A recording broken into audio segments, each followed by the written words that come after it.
What's up, chat? How's it going, everybody? Welcome back to the stream. It's Tuesday today. This is the day that comes after Monday. Last I checked, we're getting tactical again once again today, and I want to thank everyone for your patience in the chat room over there. Had some technical problems getting the stream started, but we are good to go now. What's up, everybody? How's it going? Hope everyone had a wonderful weekend, enjoyed their time. We had crazy streams yesterday, some crazy games of 40K over on the channel. Literally just came off a Twitch stream as well with Prospero, Zach Point, who you might recognize because he wins a lot of GTs. Played a ridiculously close game with him. Highly recommend you go check out that stream VOD. But yeah, just hopping off and getting over here to rock some discussion today. And I think what I want to do today is kind of a little similar thing to what we did last week, which is go through this challenger hell that we are currently in. Look at this again, chat.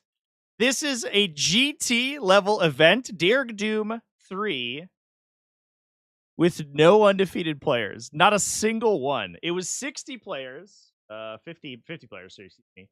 50 players. No one went 5-0 because we have natural draws all the way down. Finals game, 69-point draw. Is that real? No idea. I kind of hope it is. I for sure hope it is. But yeah, it's an insane situation that Chapter Proof 2025 is being. Now, in fairness, I really like challenger cards, chat. I think they're cool. I do think that there's maybe a little bit of an opportunity for them to like blow out the game. In fairness, I believe that the number of times I've seen the stratagem inside a challenger card change the game state significantly, I could count on one hand.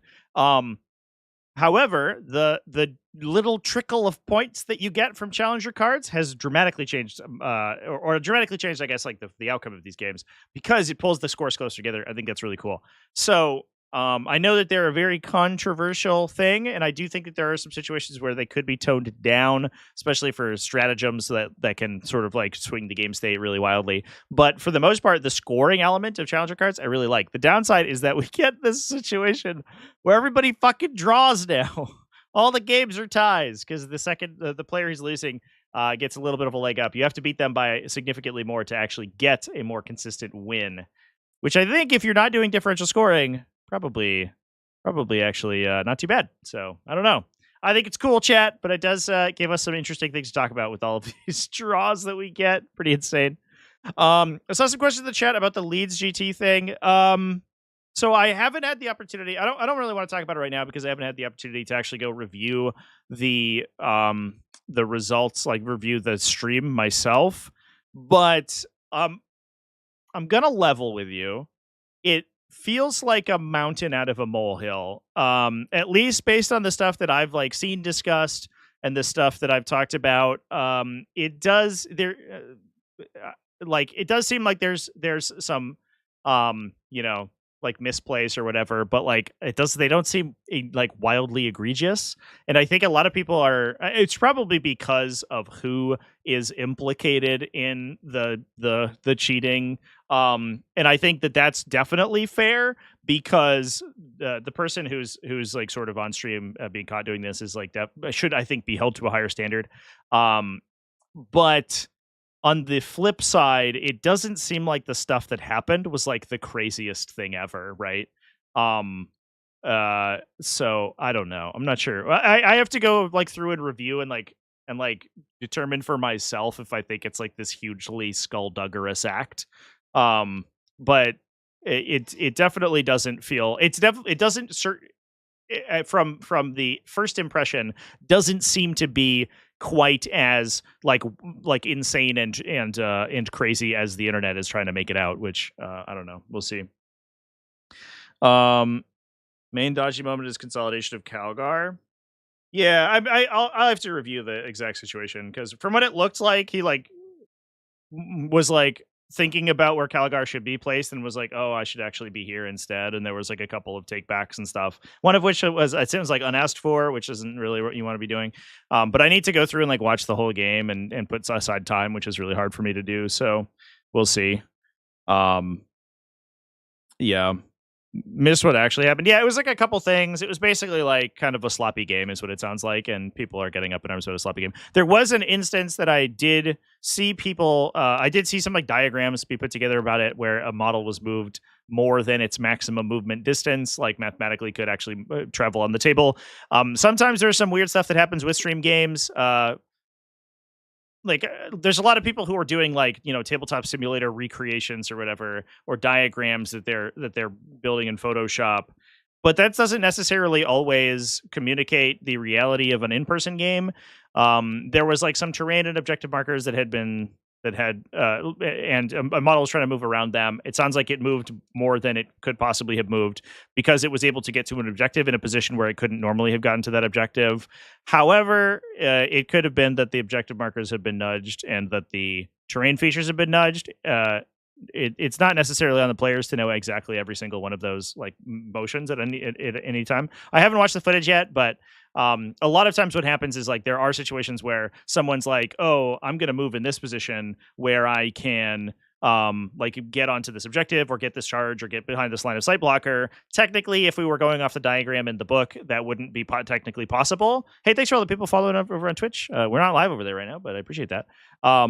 But one thing that can happen is like that terrain and objective markers can shift. Generally speaking, if that hasn't been caught before the game begins, like once the game starts, those are usually locked in. If you ask most judges in most events, they will enforce the terrain, like the game plays as it's stated. But again, it could have been that it was like a cheating thing, but that like happens all the time, and people are sort of trying to make it out like it's this enormous, like huge scandal. But I don't know. I'll have to look through it before I have a concrete opinion and see if it's worth like spending a bunch of time on a video or whatever.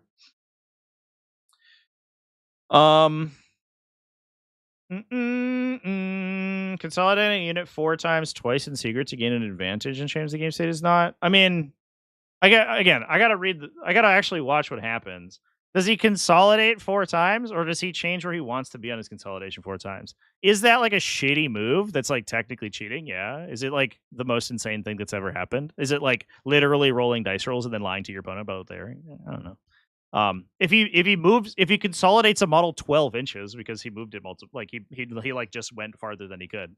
That's definitely not okay. But if he was just like, oh, I should be here, I should be this 1 inch over instead of this 1 inch over, not good. You should always ask your opponent if you want to do something like that. But I don't know if it's like, you know, worth like canceling someone over or something. You know what I mean? I don't know. It like, especially because it was like semifinals of like a 9-round GT and everyone's just like fucking destroyed at the end. That just happens a lot of times. Anyway, chat. Again, I don't want to talk too much about it because I haven't had a chance to review all of the footage, so I'll have to take a peek. But I want to talk about some event results.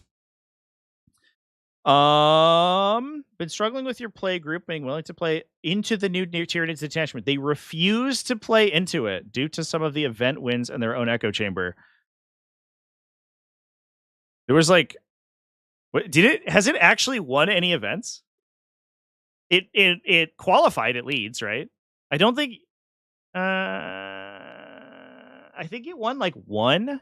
I can go through my notes actually on my top, and unless they're obviously, I only look at Best Coast pairings for event results. There are other event listings, so they're not quite as big, but there are certainly the potential that there are events that are that I'm not listing.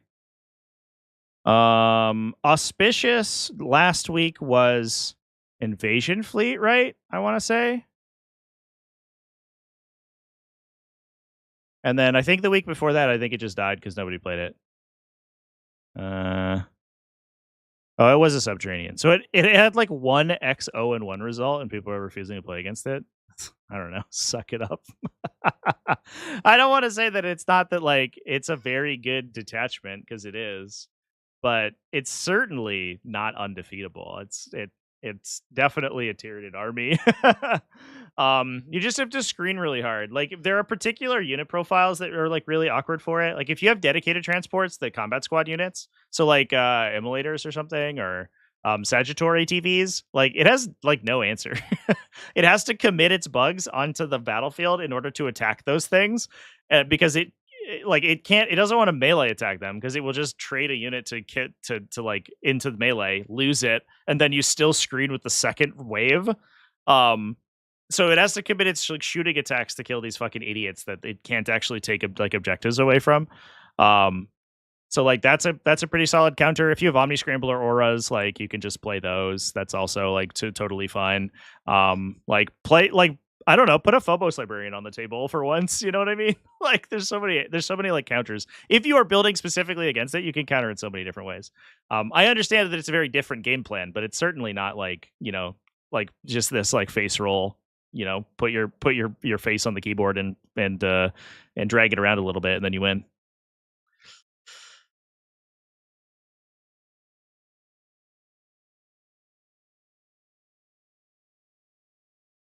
So I don't know. I don't think that the new tier detachment is like that crazy for sure.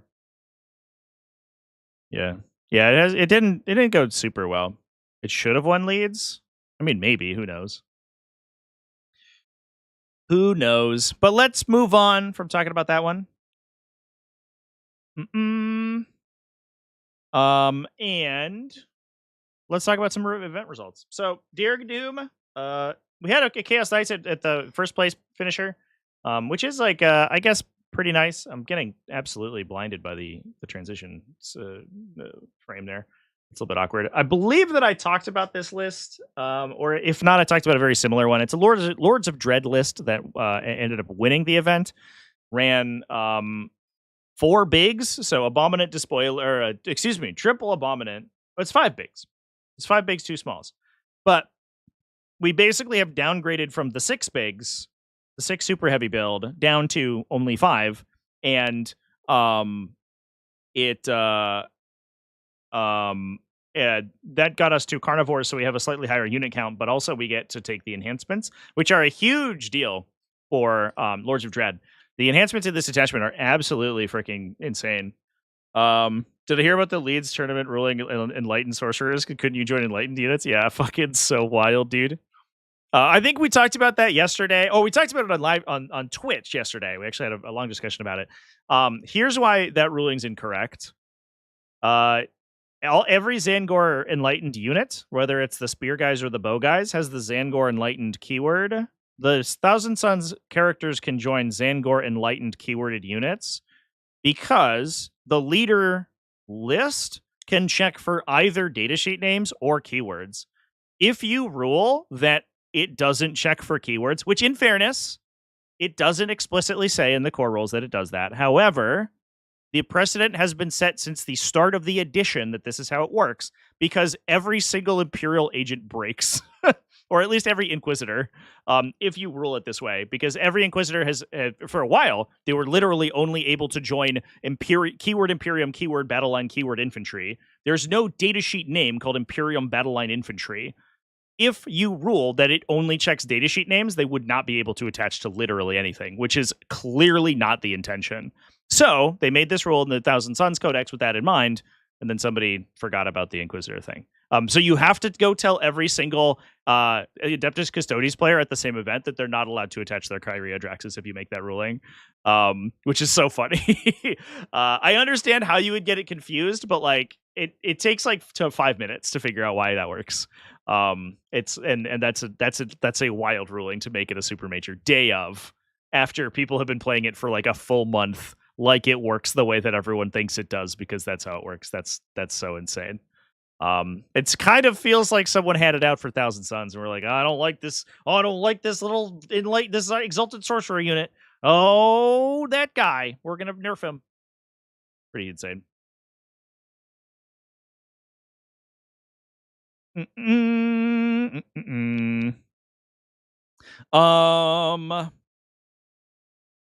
Carnivores are also important for Chaos Knights for trash sweeping. Yeah, I think it helps certainly to be able to commit to an objective or commit to a secondary without having to commit a big knight. Because one thing that can happen is that if you're forced to, like, if the scenario situation forces you to push the larger knights into a position where you're not actually getting damage out of them, you basically need to commit and deal effective damage to your opponent in order to then be able to survive a crackback and attrition out to a win. And so being able to do that with carnivores rather than super heavies is definitely a huge deal. Because oftentimes what would happen is like you have to send an abominant, like, oh, I drew fucking area denial or some shit. I have to send an abominant to go do it. My opponent gets to dive on the abominant, maybe do long guns to kill another thing, and now suddenly I'm down 2 super heavies. And if I can't make get a huge crackback out of that, then I'm gonna slowly lose out. But being able to just trade a 144 carnivore for that is definitely a big deal. That's why usually a lot of times you'll see like a bunch of demon allies in there too. Like you'll be able to do the same thing with Beast of Nurgle and stuff like that. But the benefit here is that we get the command point tax aura on an abominant. We get the fight first on an abominant. It's an interesting place for the fight first. But the abominant is actually really good at killing like a lot of heavy infantry squads where you're talking like Blade Guard veterans or something, and the abominant is swinging like 12 multi damage attacks. And so getting fight first on that dude is actually like pretty spooky. We have Warpborn Stalker on a Despoiler with double thermal cannon. Okay, so he can just teleport into Melta range to shoot other super heavies. And then we have another double Gatling cannon for long range shooting. Pretty cool. Seems pretty straightforward. I played against this the other day. I went second and it shot me a bunch, but I still won the game, which was pretty shocking to me, honestly. But that's Chaos Knights. I feel like we talk about Chaos Knights quite a bit. Let's also talk about some demons. So Josie Cartwright, who's a phenomenal World Eaters player, who I've streamed quite a few times over on Tabletop Simulator, with her absolutely insane World Eaters build. Looks like got this like the meme 69-point draw. Yeah, hashtag Vulcan lives. Hashtag Danny. What do we call him? Danny Devastator. Tied with Chaos Demons in the finals game here. At the looks like they got to the grand finals, but unfortunately knocked each other out by tying.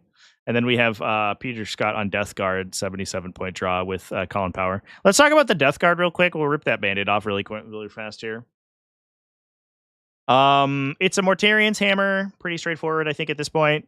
We do have Predators in it, which is interesting. A Tendrilless emission, Lord of Virulence, so he grants you the reroll once to wound if you can see the target that you're shooting at. And then he also just like Tech Marines around the vehicles, so he can get Lone Operative when he's near them. We have a Lord of Contagion plus a Tallyman, 1 Predator Destructor, triple Deshrod Terminators. The classic combination there is that we can choose units to get afflicted and then teleport near them. So if your opponent's like 9-inch screening out their backline, start of the battle round, you just choose the stuff in their backline to get afflicted, and the Deshrod Terminators appear the next turn. It's honestly, despite the fact that the detachment has absolutely no synergy beyond that with the Deshrod Terminators, I think it's certainly the strongest detachment for them, I think, just because of that interaction. Is it broken? I'm not sure. I think Deshrod Terminators might be too cheap if we're spamming them, but we'll see. We'll see how things end out. It makes it very difficult to play against, though, because they can just sort of alpha strike you from anywhere. You have to sort of assume that you're playing against like Chaos Demons or something, basically. We've got a Fetid Bloat Drone, 3 Heavy Blight Launcher, Fetid Bloat Drones, plus 3 Mephitic Blight Haulers, 2 Plague Burst Crawlers, 2 Poxwalkers. So normally we'd see 3 Plague Burst Crawlers here to be able to afflict something and then dump the mortal wounds onto it from their indirect fire. It looks like we've swapped one of them for the Predator Destructor to give it a little bit more frontline, and I think that unlocks us a utility unit as well. So we're able to be a little bit larger than most of the Mortarian's Hammer lists that we see, but this one's pretty straightforward other than that. You have to spam Infiltrators as a Space Marine player. Yeah. I think Infiltrators are definitely in a pretty solid spot here. The awkward part is that they don't do anything into the big super armor, super heavy matchups, right? Outside of like blanking Mysterious Guardian, sometimes they're kind of worthless. And so if you're taking like 2+ units of them, it's a lot of additional effort to do very little. There's other units that I think pull double duty really well. Invader ATVs are my favorite right now.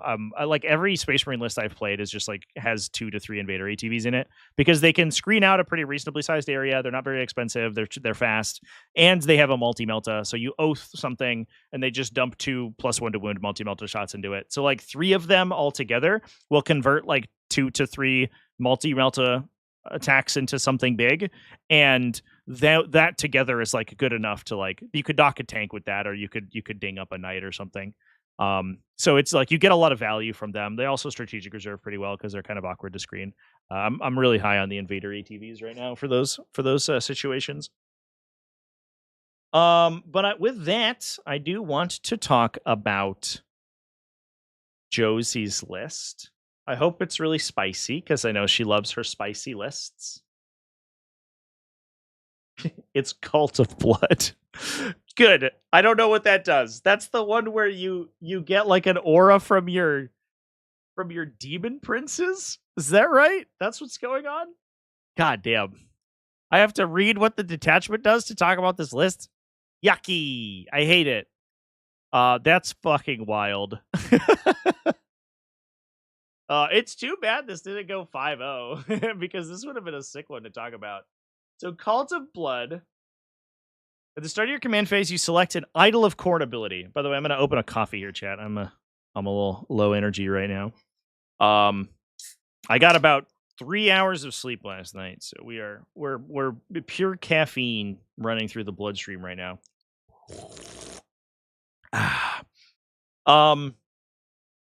So Titanic and Monster units gain an aura that all affect jackals or goremongers. Each one can only be selected once per battle. You either get +1 to hit and +1 to wound on all your attacks, +1 advance and +1 to charge, or +4 invulnerable save. All of those are good. And there is a stratagem, I believe, to turn another one on, right? Brazen Idol. Yeah, select one. Select the Idol of Infinite Rage, Burning Wrath, or Blessed Blood until the start of your next command phase. That Idols of Corn ability is active for this unit instead of any others. And the cool thing is that it's once per game and it's 2 CP, but this lets you double stack 2 of these auras. So like the amount of additional value you can get from that's actually kind of sweet. And you can discount it with the Demon Prince as well. So it can be 1 CP once per game, potentially, which is not too bad. All right. What are we taking in the list? We have a Demon Prince of Corn with Brazen Form. That's 5+ Feel No Pain and +1 Toughness. So he goes to Toughness 12, I think, or Toughness 11, I guess, which doesn't really matter. Is there any... I guess Magnus is now Strength. Magnus is Strength, like, 11. So there's, like, actually a Strength 11 gun that's, like, relevant. And I guess like I don't know, the Lord of Change with an Everstave has a Strength 11 gun. Other than that, I don't know if there's like almost any Strength 11 in the game. Is that true? Demon Prince starts at T10, right? Yeah, T10 with +1 toughness. Yeah, toughness 11. That's funny. But it does give you a 5+ Feel No Pain, which is the real reason that we're taking it. We have a... Oh, excuse me. Ooh. A second Demon Prince. Okay. We're getting the auras off those guys. Plus a Slaughterbound with Butcher Lord. That is select a Jackal Goremonger unit. He can attach to it, and if it's Goremongers, he infiltrates. Fuck yeah. Let's go. So we get an infiltrating Slaughterbound with a reactive move. Let's do it. Sick.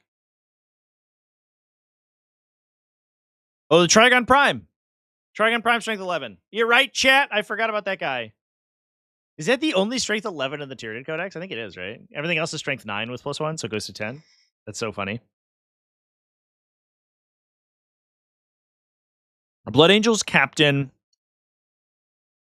with a Power Fist.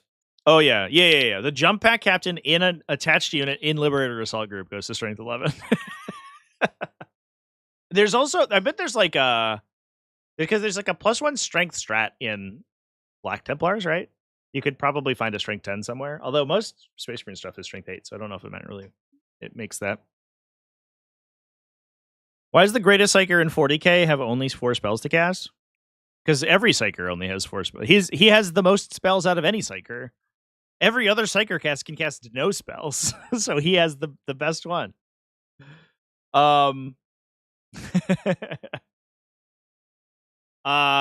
we're rocking a Goremonger unit, probably for that Slaughterbound to hop into. That's actually a pretty spicy inclusion because, I mean, the dude is move 10, right? As long as you get a situation where the Goremongers can follow him so he doesn't break coherency, you can just Yeetus McGeetus that guy directly into your opponent's deployment zone on turn 1.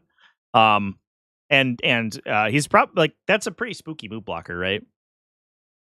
Like, I think even if you deploy them kind of defensively, they either, if they're out of line of sight, they can either counterpunch a utility unit on a relevant objective, or they can just pound directly into your opponent's like front line and kill some stuff. So you're always going to get value. It's not necessarily that they're going to trade for their points, but you're always going to like dictate the tempo of the game.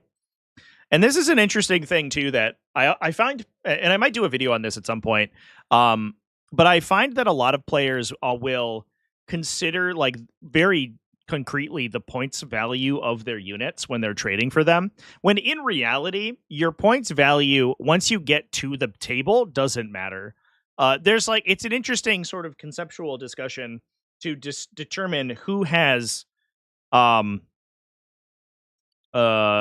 like what is trading efficiently, right? Like, oh, if a predator can kill like 500 points, like, oh, maybe that's too much, or maybe like the thing I have, it doesn't have good defensive characteristics for its cost. But when it comes to the battlefield, spending 200 points to get a tempo advantage and kill like a 60-point unit feels really bad, right? Because your trade is down, but your table position and your scoring is the only thing that matters. So the fact that this Slaughterbound unit plus a Goremonger's unit is like 180 points shouldn't really matter that much on the battlefield once if you're using it effectively. And I think that's kind of the whole thing with World Eaters, is that World Eaters feel like they're an army that will almost always trade down, but do so in such a position where they will eventually get to the point where they beat you on score. Every time I played World Eaters and was successful with them, it was largely because I was trading down with my opponent, but keeping them zeroed out on points. And it feels really bad to trade like your expensive units into stuff that's just dog shit in your opponent's side. But if you win the game, it doesn't matter. It doesn't matter what your points value is, which I think is definitely an important thing to consider.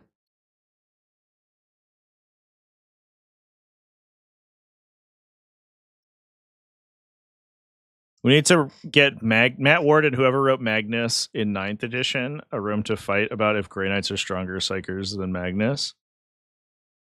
Wasn't Magnus like uproariously bad at casting in 9th edition? Magnus was like horrible in 9th, right? We can bring up his data sheet. I think I played against him one time, and I remember being like, "This is Magnus the Red." We could actually, well, we'll look at him after this list breakdown. I do remember him being like unspeakably bad. So we've got 1, 2, 3, 4 units of 10 jackals, 2 units of 20 jackals, a Forge Fiend, Hellbrute, and Corn Lord of Skulls. Oh my god, dude, this list is fucking wild. So the board control is real, right?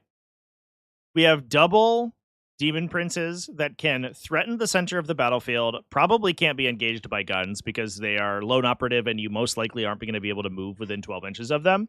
Plus, a lot of that real estate in the center of the battlefield is going to get taken up by the Slaughterbound and Goremonger's unit, right?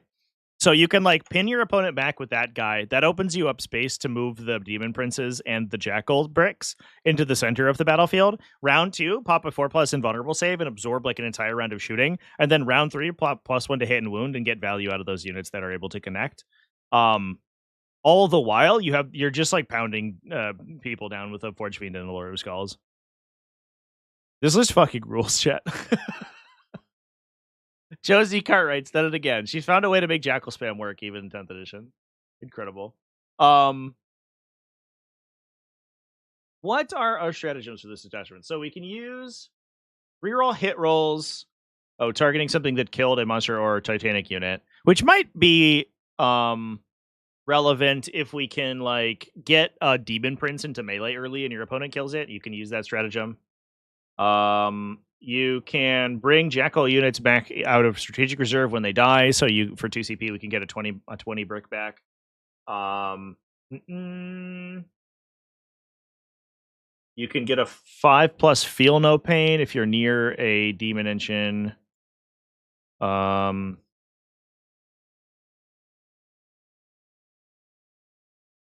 you can get more hit rerolls. There's like there's a lot of ways to get hit rerolls, weirdly. I guess because the Jackals usually like sustain hit and just have a bunch of attacks. Sick. This is a cool list. I can't believe one undefeated. 401. That's wild. Good stuff, dude. The list has 88 cultists. That's so true. It's 40 plus 40 plus 8. Oh my god. Do you think that's on purpose? Somebody add Josie in the Discord. You think she did that on purpose? I fucking hope so, because if so, that's incredible. This is the perfect marriage of optimal and thematic list design. Yeah, incredible. That's so cool. Did I hear the rumor that the Grey Knight army roll is battle shocks for psycho units below starting strength? There's no fucking way that that's true. That's not true. I'm not gonna believe that. That would be such a dog shit army ability. One of the two most psyker heavy armies in 40k, besides Thousand Suns, which in fairness it is relevant against, that would actually be okay. Demons who heal when they battle shock, and Tyranids who roll 3d6 on battle shock chests. There's no way that's a real army ability. That might be an extra thing, like how Synapse gives you like the army ability, like the once per game, and then also the battle shock thing. There's no way that they make that the only ability. That would be so bad. Oh, did you put it in the list title? Shit, I didn't even read.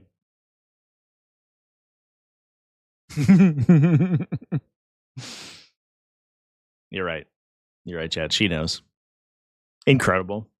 That's amazing. Should have learned after the rad bombardment detachment. Yeah, at least that does damage to you. Battle shocking your opponent below starting strength, in fact, might be healing them, which is like really awkward. Like forcing battle shock tests like willy nilly with no benefit is not what you want to be doing. All right, we were gonna look at Magnus real quick. By the way, I'm getting like Etsy ads on Wahapedia right now, and they're like so gooner pilled. Let's see if they pop up again. It's pretty wild. Etsy, how far Etsy has fallen from being like a quaint place where you buy like people's knitting projects. Magnus the Red.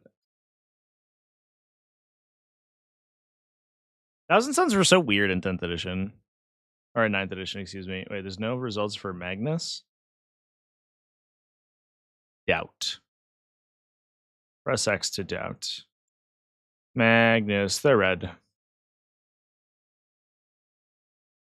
Where did he go? Wait a minute, what? He's gone.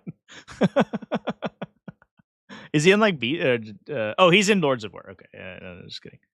I forgot that Lords of War existed. So 16 wound or 16 movement. Strength 8, toughness 7. So toughness 7's like the equivalent now of like toughness 9. So he was actually like pretty squishy.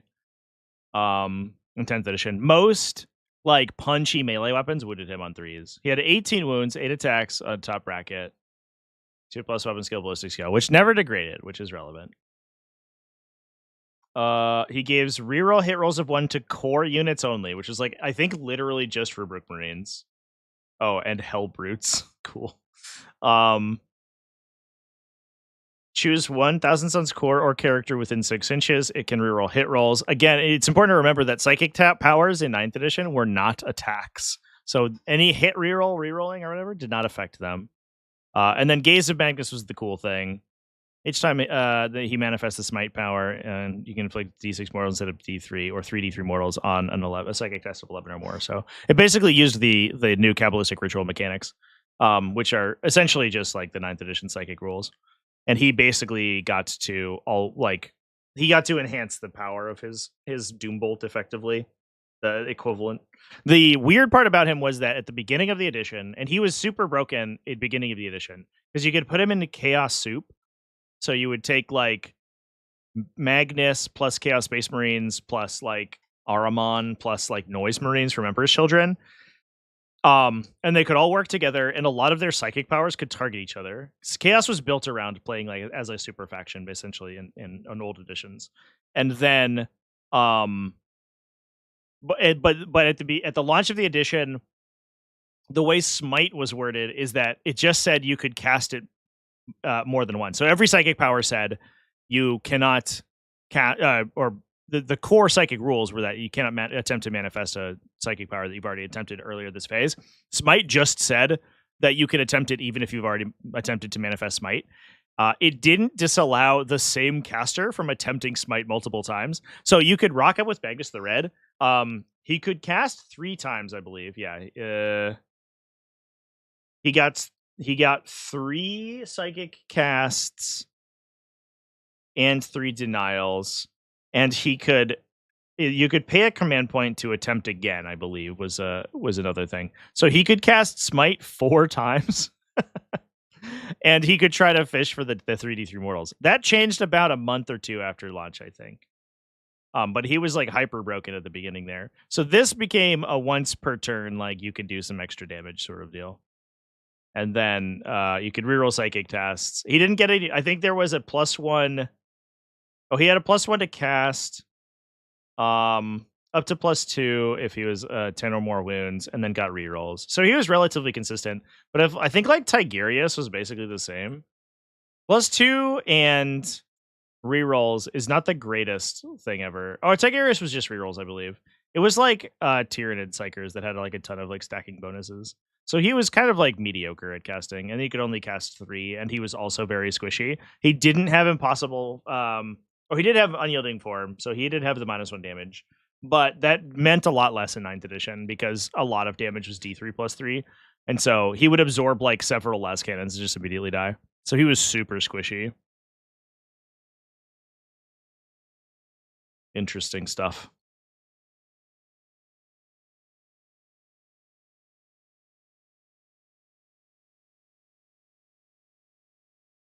It was Morty with Magnus. It depended. A lot of times what you would do is you would play Remnant of the Meraviglia combo off of Emperor's Children. 8th edition, the Super Smash Brothers was like hugely meta, where you would take Magnus and Mortarion. I think that they messed with that because I think that they said that Death Guard was one of the first releases for 9th. And I believe that was when they started introducing like faction abilities turn off if you're not full, like if you're souped at all. And so you could take Mortarion, but I think he was like significantly degraded from what his old profile was. And I believe that his keywords also changed. That's when they introduced Bubonic Astartes as a faction keyword. And I think that his keywords changed so that you could no longer temporal surge him or whatever the version was to time thing, speed up time, warp time, the speed up time power. So very early in 9th edition, Magnus and Mortarion became like lost a lot of the overlap. But for the longest time, you could play Noise Marines, and you would play Magnus with Noise Marines, or Ahriman. Ahriman with Noise Marines is, I think, more common, but Magnus for a while was popular. Ahriman was popular for a bit because he could also take the Heretic Astartes power list. And then when you Remnant of the Meraviglia people, you could like warp time the Noise Marine brick and prescience them, so they were +1 to wound or +1 to hit, excuse me, and then they were like. The Remnant was insane. It was like, where it was in the Chaos Space Marine Codex, I believe, in the Emperor's Children subfaction. This might be like lost technology because I think a lot of the stuff got overwritten by their Codex release. I don't know if they kept Meraviglia. Yeah, that was. I think this is the old version. The other one was like. You can unveil it at the start of a battle round, and it granted like full wound rerolls when targeting an enemy within a distance of you or something. But you had to pre-declare it at the start of the round, which meant it had like a lot of really weird stuff.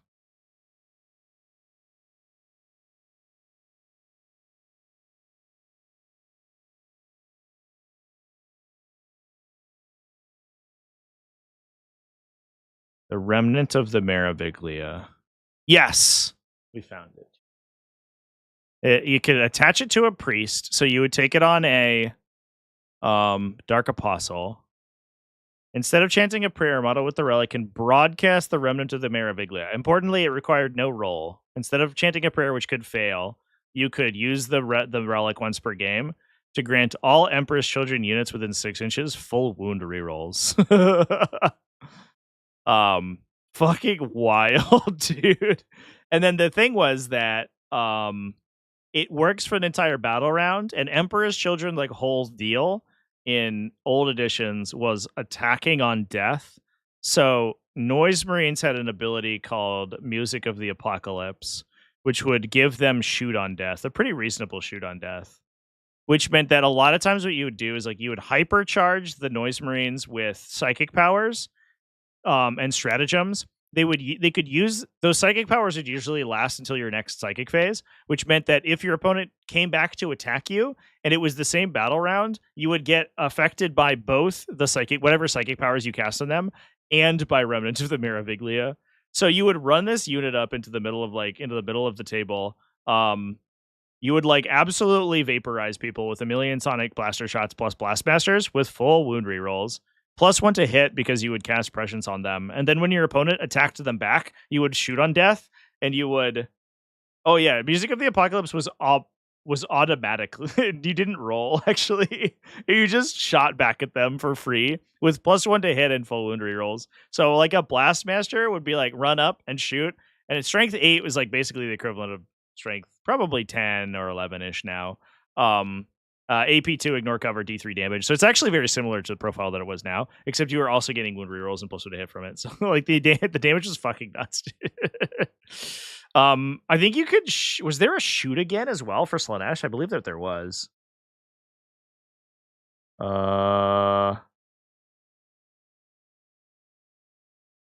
Where's the core stratagem list?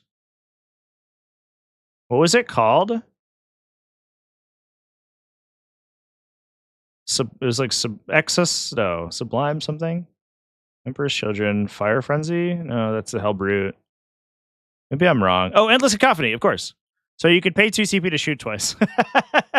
So you would run this unit into the middle of the table, fire 1,000,000 sonic blaster shots and 4 like 4 blastmasters at your Ryan target. G donated $10 through Super Chat. Could we get broad strokes on what you'd like to see for 11th? For example, I'd like to see universal stratagems for factions. Like SM detachments get AOC on top of 6 strats per detachment, etc. Thanks to text-to-speech. Yeah, we can talk about that for sure. But yeah, the long and short of it was that you could run a unit out, give it +1 to hit, double move it, reveal Remnant of the Meraviglia, shoot at a unit, +1 to hit, full wound rerolls, kill it, to pay 2 at the end of the phase, shoot again at another unit, +1 to hit, full rerolls, kill it. Your opponent comes back and shoots back at you, and then you shoot again, +1 to hit, full rerolls, and you kill them too. It was fucking wild. It was so crazy. You just had to like let this unit do its thing until the Meraviglia stopped playing. It was insane. But that you usually would take Thousand Suns casters because they were the best at casting spells in order to facilitate that. That was very that turned off like when the more recent codexes came out. But Chaos Space Marines and Thousand Suns were sort of in the middle to the end of the edition, so that took a little while for that to happen. Endless Cacophony was 1 CP when the 8th edition codex came out. Was it really? That was before my time. I literally wasn't playing at that point. That's fucking insane, dude. Is that true? It was 1 command point? What the fuck? I love the fact too that they were like, all right, fight twice, very powerful. 3 command points. And you're like, you know what? Harsh but fair. Attacking a second time, especially in 9th edition or 8th edition, where units were enormous and like did 1 trillion damage. You know, all right, I get it. It's 3 CP. We get some movement out of it. We get a bunch of attacks.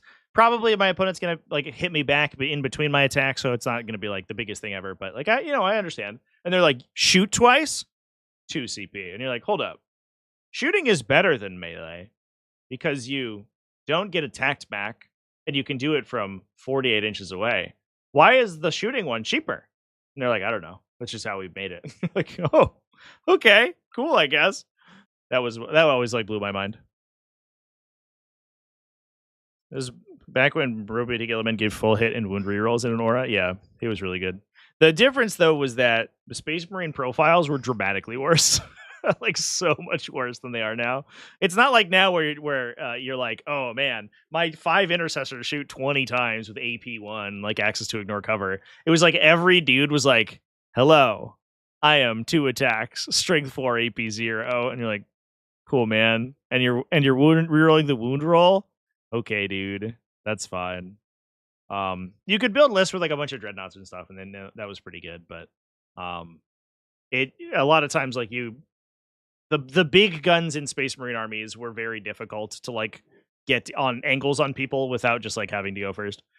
There was like a repulsor executioner list for a while that went around with like where you just roll like 4 repulsors and repulsor executioners to give them rerolls. That was pretty popular, but that was the only one that was like really using him to a crazy extent. The one that I had a local player for a while near me who he was really good. He was a GT winner a couple times. I finally beat him at a GT, and I was the most hype ever, or an IGT. I think I beat him one time. But he used to run Veteran Bikers, which is like the weirdest and stupidest data sheet. It was a real OG 40k data sheet where it was like, well, somebody at Games Workshop HQ was like, I think Space Marines, we have veteran Space Marines and veteran jump guys, so you should be able to take veteran bikers too. And everyone's like, oh, okay, yeah, that makes sense. What should they do? And like, well, they should be regular bikers, but they get access to the special issue Wargear list, and they get an extra attack. And you're like, okay, that sounds reasonable. Let's print it. And then the special issue Wargear list is like Storm Shields and Storm Bolters. And then it's on a biker, so you already have a Storm Bolter. So you got these units of dudes. And for a hot minute, Space Marines could use rapid fire out to max distance if they were on a mounted model, rather than having to do it within 12. And so for a hot minute, these guys were they were 3+ invulnerable save, which is what Storm Shield was back in the day, and had 8 ranged attacks that got full hit and wound rerolls. And you could take them in units of 9, I think.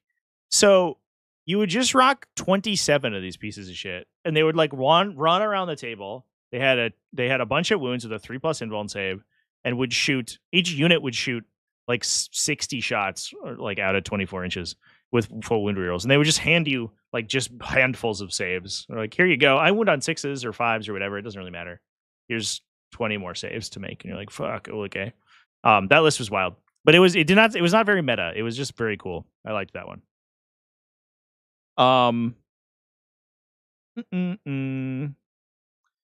Good stuff. Good trip down memory lane there, chat. What a time to be alive. That was like right as I was getting started in 40k. That stuff was doing well. Ryan wants to talk about what I'd like to see for 9th edition or for 11th edition. I'd like to see improved combat mechanics. That's a big one. Right now, the biggest pain point for me is the fight phase rules, the charging and fighting rules. I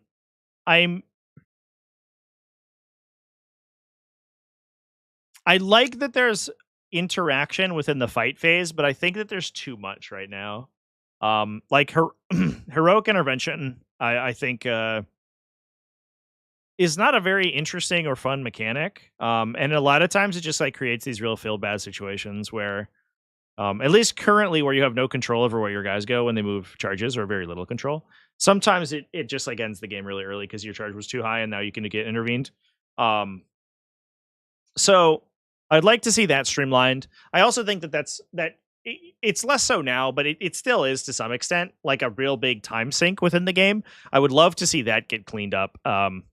where we remove a lot of the combat phase movement. I know people would be like, "Oh man, it's gonna like reduce the skill cap of the game or whatever," but like 90% of the time that's blank action. It doesn't really matter. Plus, I think that there's a belief that melee is so much stronger than ranged attacks because you can get movement around, and to some extent that is true. But it would be a way to equalize it in the eyes of people who feel that way.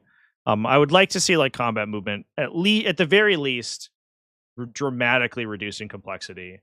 I would like to see like charging restrictions and stuff lessened.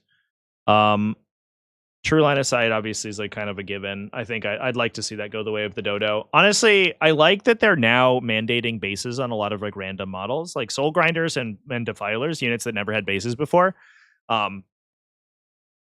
They now have bases. I think you could do it with other stuff. I think it would feel, in my estimation, a lot like when the board size changed and everyone had to get new mats or cut their mats down. I think that people would be upset about it for like a second, and you'd see all these people like running polls and stuff where it's like boycott 11th edition 40k because I have to buy bases for my rhinos or whatever. And then like 2 months in, people would be like, "No, this is better. You're right," and everyone would forget about it. I think you could just say like, "Hey guys, rhinos are on oval bases now," and you'd be like, "Okay, well, I guess that's fair." And then you base measure everything. I don't think that's going to happen, but I would love to see that. And I would love to see like base sizes get mandated for everything. There's some stuff like super heavies where you might have to fudge it, but it's like, it's okay if a couple individual things are like kind of silly if the entire rest of the game is more playable. And right now it's just like in a really weird spot for big units like that. That would be one. That would be a big one for sure. I feel like that's really sort of stock standard stuff. I don't know if I have any hot takes. I'd like to see Subfactions back, I think. I think that, what am I trying to say? I think that we've lost a lot with Subfactions, and I think you could add one more special ability, and it wouldn't, like a special army ability, and it wouldn't break things like wide open. Like the detachment system's pretty cool. I would love to see maybe the like use case expanded a little bit, but I'd love to see Subfactions that have like, you get a special unit and you get a little bonus. Okay, cool. Because that added so much interesting list building stuff where you could do a 1 extra layer of combo. I would love to see that, and I would like to see Psychic Cast back. Really, what I want to do is play like 10th edition scenarios, but play 9th edition. I think it's what I'm trying to say. I would love to just go back to 9th edition, but we have better scenarios now.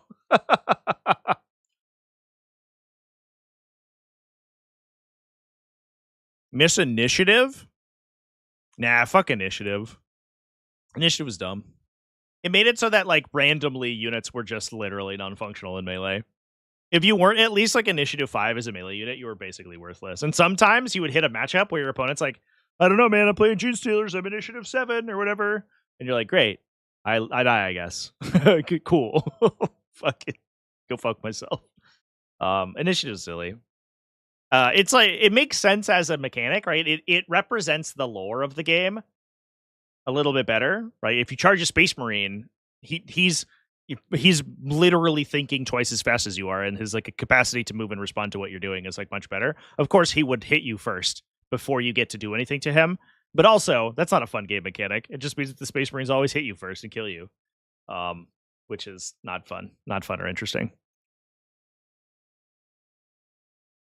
Firestorm gives +1 strength if the entire army of salamanders. Yeah, or like, I don't know. What was the old salamanders bonus was like, you got some sort of bonus if you were like we're going down memory lane. I think it was a bonus if you were a torrent weapon. Oh, they had 2, I think. One was you got a bonus, I think, if you shot with a flamethrower or a melt-a-gun. The other one was that they had all is dust baked in all the time. So they got an AP reduction against 1 damage attacks because their armor is better than yours. They've done a pretty good job of especially for salamanders. Salamanders are basically the only Space Marine chapter that actually has identity. Because of how well they've constructed their characters. Whoever wrote the Space Marine Codex is a huge fucking Salamanders fan, which I appreciate because they're fun as hell to play. But you go to Salamanders. They were... What was their special thing? Detachment rules, abilities. This was too much. Oh yeah, Fortune Battle. Here you go. Oh yeah, they got 1 floating wound roll. The idea was that you would play combat squads that had individual melta-guns in them. So this was called like a master artificer or master crafted roll or a master artificer's roll. Usually is how that worked. But usually the idea was that like you would get a floating reroll on your melta-gun. And then the other thing was that they got this -1 AP thing. But this has basically been represented by all their characters idiosyncratically having a 2+ save, whereas no other Space Marine core characters that are not equipped in Terminator armor have a save like that, besides Calgar, I guess. And maybe Furos. Is Furos of a 2+ save? I don't remember. But basically, like, their power armor is a +1 save on their special characters, which is cool. And then they also get the Melta bonus. They had a bunch of stratagems and stuff that affected Melta weapons. But if they had, like, immolation protocols and they got +1 strength when attacking with a flamer or something, like, all right, fair enough. And then you're like incentivized to play a more interesting, like very focused army with them, rather than being like, I don't know, just play normal Space Marines and then call yourself a Salamander, which is what they're doing right now. But Vulcan obviously makes you take the Torrent and the Melta weapons because they're so good with him.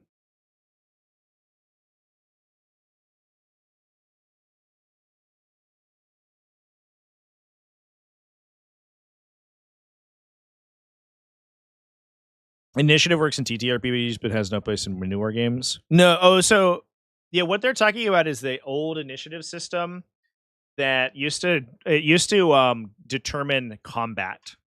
So it wasn't like we talk about the initiative roll now as being the attacker defender roll off or the roll to go first. But originally, initiative was a stat that you had on your data sheet on your top line that would determine how quickly you attacked in melee. And every time you fought, I think if we go to the 7th edition lineup, they still have initiative in the in the book, I believe. Oh no, 7th edition used the I Go You Go system. Oh, neat. Did not know that actually. But previously it was that you would go to the fight phase and each model would attack. You would go down initiative level. So you would go from it was between 10 and 1 was your initiative characteristic. You would go down the line. All the 10 people initiative 10 fought. All the people initiative 9 fought. 8, 7, 6, 5, 4. Space Marine was like initiative 4. So the whole deal with Space Marines is they were 4s across the board. Nobody had a movement characteristic. Everyone moved 6. But then they were just like 4 toughness, 4 strength, 4 initiative, all the way across. And so most like normal humans, like guardsmen stuff, were initiative 3. So Space Marines would always attack in melee before them. And like Eldar were, I think, base initiative 6. I want to say like Gene Stealers were like 7 or 8. Orcs were like really low. I think Necrons were basically across the board initiative 1. Orcs were initiative 2. And then there were ways that would change it. You would get an initiative bonus if you were occupying defensible terrain, which was like if you were in a building or in a forest and your opponent charged you, you would gain initiative 10, I believe, so that you would always swing before them because they had to charge into a defended position, unless they had grenades, in which case you could throw the grenades out and suppress you before they charged, and they would fight in normal initiative order. So Space Marines having grenades everywhere was like pretty relevant because you could like assault into a ruin and fight before a normal guardsman squad, and then you would get the opportunity to kill them before, regardless of any of the characteristics. It created some toxic situations though. Like you couldn't charge You basically like units did way less damage in that. The only reason it worked, I think, is because the average damage that a unit was doing was like a third of what you can expect now. So basically, like nobody had AP values. AP values were a number that would entirely negate all saves of that characteristic or better, or worse, I should say. So if you are an AP 6, you would negate all 6 up saves. If you're AP 5, you negate all 5 up saves. A bolter was AP 5. Basically, no melee weapons had AP value whatsoever, even if it was a chainsword. You would have power weapons that were AP 1, effectively. They ignored all the armor saves. But it meant that if you go into a unit and all you have is chainswords, they're just on their base save regardless. So you charge a Space Marine unit with your Space Marine unit and you have chainswords, you're just bonking on a 3+ save.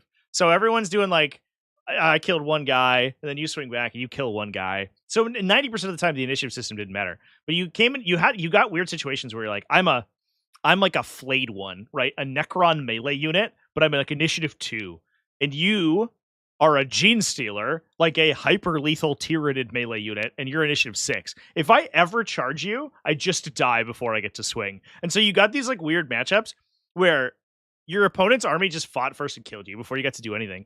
The other thing too is that if you lost combat, so if your opponent inflicted more casualties than you, you'd have to take a leadership check with a penalty. If you fail it, you would I think you would try to break combat, but your opponent would perform what's called a sweeping advance, which was like a contested initiative roll-off. So you'd both roll and add your initiative characteristic, and if the winning side wins, then they catch you on the fallback. And if you are low initiative and you ever lost combat and failed the subsequent morale check, you almost immediately died. Because if you got caught by the sweeping advance, your entire unit would be destroyed. So usually what happened, you could have situations where like I would charge into my low initiative melee unit, would charge into a high initiative melee unit. They would swing first because their initiative is higher and kill half of my unit. Because I'm doing half as much damage, I swing back and do nothing, right? Everything sucks. I lose combat and they roll like D6 plus 6 or whatever, and I roll like D6 plus 1 or 2. There's almost no chance I ever beat them, and my entire unit immediately dies. It was very toxic. It was not a good system. And especially now, in order for you to make it workable, you would have to change the damage you would inflict in melee, which would make it so much less interesting, right? We're like used to now having this situation where like melee profiles are really impactful and really exciting. And that, but in order for that to be workable, everyone have to go back to like AP0, like, everyone is attacking at AP0, strength 4, no rerolls, 3 base attacks. Cool, man. Like an assault marine with a chainsword and a bull pistol, I think attacked 2 or maybe 3 times with AP0, no bonuses. It was very boring, incredibly boring. Average damage of the charge is like 3 damage to each other. And that's what you would have to do to make that system like usable at all.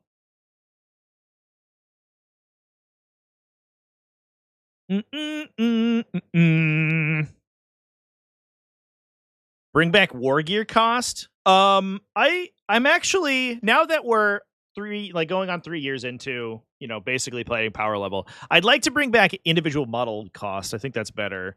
But the Wargear cost, I'm okay with losing.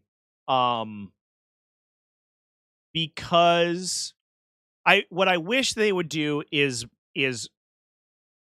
balance the Wargear options.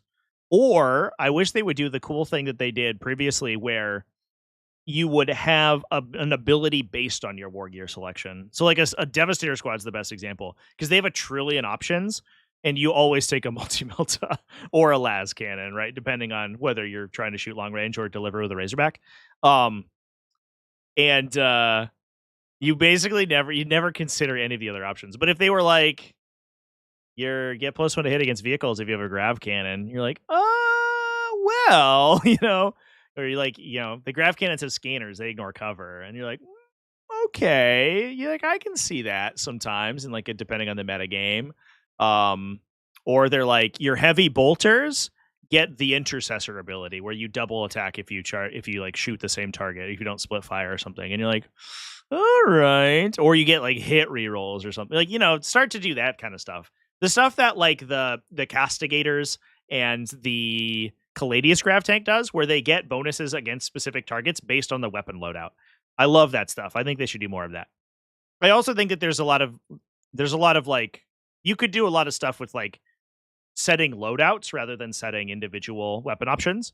I've talked about this in the past, but having like a Leman Russ, instead of being like, you can choose a turret weapon, 2 separate pintle weapons, 1 separate hull mounted weapon, or 2 separate sponsored weapons, excuse me, and then 1 separate pintle weapon. You just say you can choose a turret weapon, and then you have an infantry, like anti-tank, long range, or anti-infantry loadout. And this is the profile of what that looks like. And you just call that good. And then you can give them each individual like cool special things for their hull mounted stuff. I think that would be the way to go. That's my opinion, though. It would require a dramatic paradigm shift from the very RPG centric, like, version of the past where every single weapon has to be uniquely represented. I think we should move to doing arrays on units with like those big individual units with all those guns on them. Or just split a unit into different subunits. You could do that. For simpler stuff, you could even do like, because a lot of times you have a double-sided datasheet, but if you look at like it's a good example, like a tactical squad, the back end of the datasheet is like fucking worthless, right? You could have like a Melta tactical squad and a plasma gun tactical squad, and you just flip the card over or whatever, and it's just a different special rule on each side. That's what they did with Wolfen. Yeah, they split. They've started to do it quite a bit. Like the Zangor Enlightened are a good example, right? The Zangor, the bow Zangor and the melee Zangor have like a different ability. It does get a little bit weird when they're like, oh, what's the datasheet name? And it's like 12 different names, because it's like, well, this one is a tactical squad with melta gun and plasma cannon. You're like, okay, but they could simplify that for sure. Do that with intercessors, bolter and chainsword intercessors. In 9th edition, intercessors had 3 different ranged options. You would have 3 separate datasheet, essentially 3 separate datasheet loadouts for the different kinds of rifle you took. Which is that is a level of granularity that we have lost, which I don't miss, honestly. But it did make it so that they were essentially, you never took there was like a medium bolt rifle profile that you almost never ever played, but it did make it like an intercessor squad was 2 different units, because the stalker bolt rifle versus the auto bolt rifle were actually pretty wild. The auto bolt rifle was assault 3 instead of rapid fire. But it was a shorter range and lower AP, I think, than the rifle. And then the stalker bolt rifle was AP 2 damage 2. So those things are crazy. If you had any bonus to heavy weapons in like Codex Space Marines did that in 8th edition, the stalker bolt rifle was fucking wild. Those things went insane.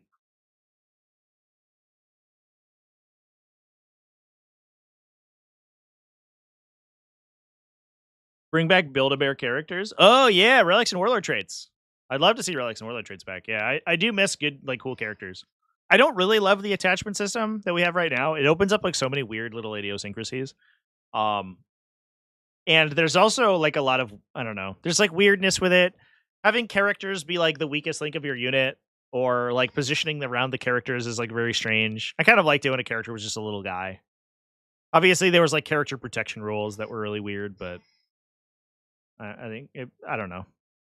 Maybe I just got used to those and I was like ready for it. But I do miss like Smash characters that you could do a bunch of cool stuff with. Build-A-Bear characters, yeah. Characters used to be a crazy level of flexibility.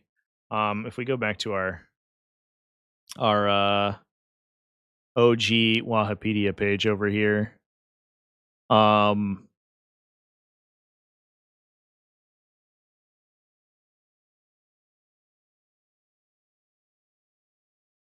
the Space Marine ones were the craziest because they had multiple ways to get relics and warlord traits. So if we go to like the 9th Ed Codex Space Marines,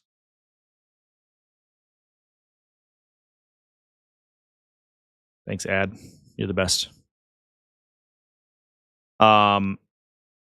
you would buy a character and you would buy their equipment, and then instead of enhancements, you would start the game with a number of special abilities on your characters. You would actually purchase them with command points. So the way that army construction works essentially is that you would start with a certain baseline of command points. And depending on the format, sometimes you generated command points over the course of the game. In 8th edition and early 9th edition, you actually just started with a number of command points, and that was how many command points that you ended the game. That was just how many you got to spend, period.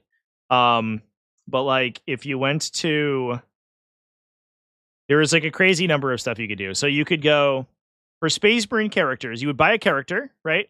And then you would choose their equipment. So you'd be like, I'm going to take my captain. He's a Thunderhammer. Cool. You can choose to then upgrade him to a Chapter Master, which gives him an additional special ability. That would give him options for relics and warlord traits. If you were a warlord, you automatically got one of these for free. But every faction had some number of stratagems that you could use before the game started to give your characters additional abilities. So you would go like, I'm gonna get this one, and then you would have a relic, and you could take that in addition to your warlord trait. So like I could get this one. Then some armies, and this was like kind of one of Space Marines like big things, is that you could do Hero of the Chapter. Is this the right one? No, it was called something else. Okay, I don't remember what the one was called. There was another version of this. It was like Exemplar of the Chapter or something like that. And you could take, oh no, it's down here actually. Oh no, just kidding. You could use it to give a second warlord trait. So you could have potentially characters that had up to 4 special abilities that you could choose, right? You could do an upgrade ability that you paid points for. You could do a relic. You could do 2 warlord traits. And you could choose those out of like a huge list. It was an enormous list of things you could do. So like if we go to Space Marine warlord traits, these are all the regular Space Marine warlord traits. Plus 1 to hit and wound against characters. Core units within 6 inches get plus 1 AP on critical wounds. Objective secured, which is that you basically always take objectives on core units within 6 inches. Then you could also, hey, thank you for the channel membership. I appreciate that. Welcome in. Then you could also, there were usually subfaction warlord traits. I don't know where those ended up. Here's relics. So you'd have a list of faction relics, but then depending on which subfaction you get, each one of them had different options for relics. So these are all relics. So like basically each character had like literally an almost infinite number of combinations you could assemble. And there were some of them that were better than others, but a lot of times you could do like really weird stuff with them. This is all chapter tactics. I don't know where the special chapter warlord traits and stuff went. I have no idea where they are on here. But I guess we have to click on a supplement actually, and that's how you get it. So like Blood Angels. The Blood Angels had a weird one where they could take 2 relics on a guy. I think that's what Master Artisan did. Oh, here we go. Angel Exemplar. After you nominate a Blood Angels character from your army to be your warlord, you can generate an additional warlord trait for them. So they would gain 1 for becoming the warlord, and then you could pay a CP when you construct your army. So you would start each game with 1 less CP, and he would gain a second warlord trait.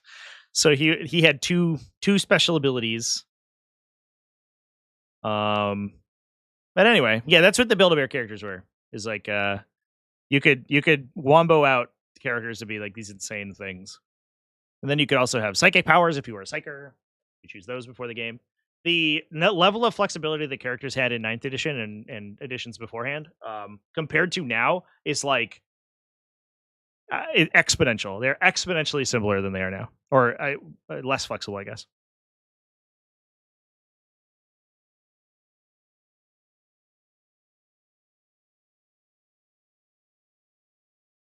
Feels like you're building a character for a role-playing game. Yeah, that's exactly what it was. That was kind of the idea, too. Is like you were supposed to have like a personal connection to all your characters. And everyone would have their favorites, right? I remember like distinctly there you like Tyranid Hive Tyrants, you would always take the Reaper of Obliterax, which was a relic scything talent, I think. But I liked the other one, which was Maw Claws of fucking some shit, which is like a slightly different relic with a slightly different Maw Claws of Thyrax. I think that's what it was. God damn, I can't believe I've retained all this information. That's stupid. But it was like one of them was like you do mortal wounds in addition to damage, which is I think technically higher damage output. But the other one was like twin linked and then gave you bonus attacks the more people you killed. And so it was like this. It was this fun little mini game to like try to combo out your Hive Tyrant to be as damaging as possible. That was like my favorite. But you would form like a personal attachment to this character. So like I would like my Hive Tyrant with the relic and the Warlord trait built this way. It's not meta, but I like him. And so I would play him every time. Was that just for generic characters, or did Epic Heroes have some of that? They had a little bit.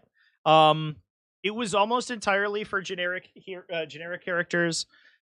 Epic Heroes were less commonly played. They tended to have more powerful datasheet abilities, but they didn't have access to the same number of Warlord traits and relics. Usually what they would say is on their datasheet, they would say, like, if this model is your Warlord, they gained this Warlord trait. And it was just one of the Warlord traits in the Codex, and it would just lock one in if you just decided to take it. Which usually meant that like it wasn't very optimal, and you would almost never take them as your Warlord, which is probably not the intended play pattern. So there was a little bit of that, but you didn't really get to alter their loadout in any way. You could just choose whether or not you had it versus someone else. But the free Warlord trait selection was so valuable because you could pick out of such a big list of them that you almost never took Epic Heroes as your Warlord. Having like Rabute Gilliman say that he had to be your Warlord was actually a huge downside. Especially because he gave you a bunch of command points when you included him in your army, so you could actually like you could combo out a bunch of different characters if you took that.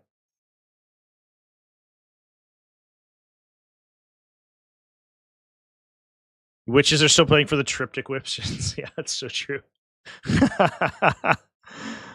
Yeah, they used to have like a duplicating attack effect where they could generate additional attacks. It was every time they failed, an attack failed to wound successfully, it would generate an additional attack, and then each of those additional attacks could be split because of the relic, where it's just like every time you make one attack, instead make 2 hit rolls with this weapon or something. And so each hit roll would fail to get to the wound roll, and then you would like duplicate it. You would multiply it multiple times, and then like keep rerolling. It was crazy. This little like succubus character would end up doing like 20 damage. Into some targets. You needed to have something that you were good at fighting, but it was pretty wild. She could basically scythe through like a 20-man brick in one go if she got lucky.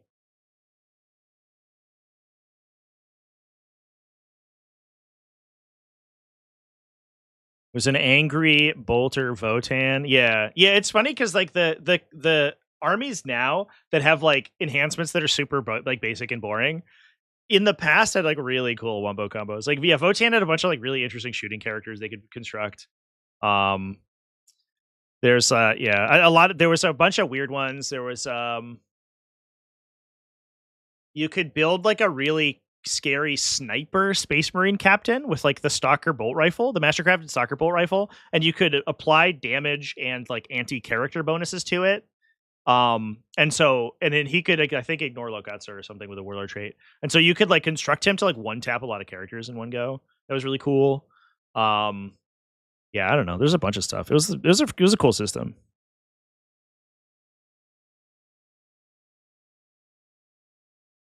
Yeah, as she should. Yeah, justice for the succubus. Unfortunately, literally unplayable the entire edition. Sucks to suck. Black Templars had mini relics for their sergeants. Yes. Yeah, that was really cool too, because that was like the core identity for Black Templars is that they would take like ancient relics from the Horus Heresy and bestow them to their sergeants, and then make their sergeants like little mini characters. And then a lot of times what you would do is like you could there was one with I think Tannhauser Spones, you always took on a chaplain, a bike chaplain, because they had really good chaplain bonuses, and then you could it reduced all incoming damage to 1, I think, and he had 1 trillion wounds. But there was another one where it was you could relic bearer a character, and there was like a special shield or something you gave to him, and he was like 4 or 5 wounds on a Blade Guard veteran sergeant, I think, with an invulnerable save. And then if you had an apothecary nearby, the apothecary could resuscitate anybody into the unit. So you'd have this dude who would take a storm shield and just fucking plant it in front of his unit and absorb like an entire enemy shooting activation, and then finally go down. And then the next turn you just regenerate that guy and you like throw him back in, and he just like runs back into like 5 wounds again. It was wild. Black Templars had really cool little wombo combos they would do.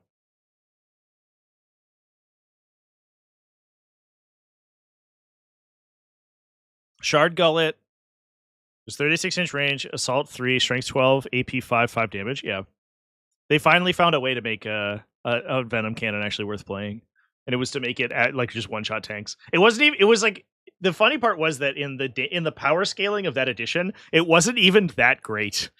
You shoot a 5 damage weapon from a character who's untargetable by return fire, and you're like, yeah, that was okay. that was probably not worth the investment. Like, what the fuck? You look at that nowadays and you're like, that's insane. But you were basically expected to kill everything in your line of sight every turn.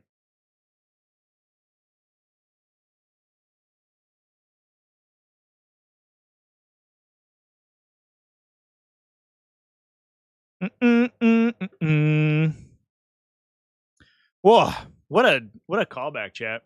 So yeah, anyway, whoever suggested we bring back Build-A-Bear characters, 100% we should do that for 10th edition. Or 11th edition, I should say. Reaper of Obliterax was with Overrun was nasty. Yeah. Hive Tyrants were super broken. I long for the days when we would get back to Hive Tyrant play. That was my favorite unit ever, and now they're fine actually. I honestly want to go back to just playing Subterranean Assault so I can try to make double Hive Tyrant work again, because I do think it's probably okay. It definitely doesn't feel very efficient, but it's probably playable.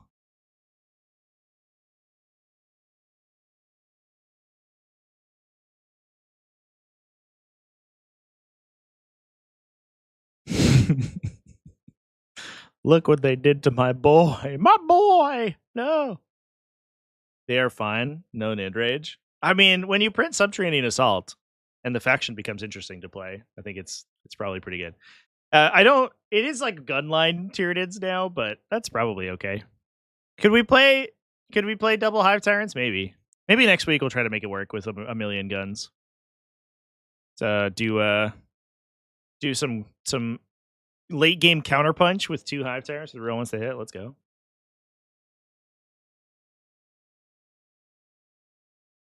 Anyway, chat. Should we go back to 9th edition Deathwatch specials with True Miss? Yeah, every successful hit roll automatically wins. What a fucking wild stratagem. And I remember so distinctly.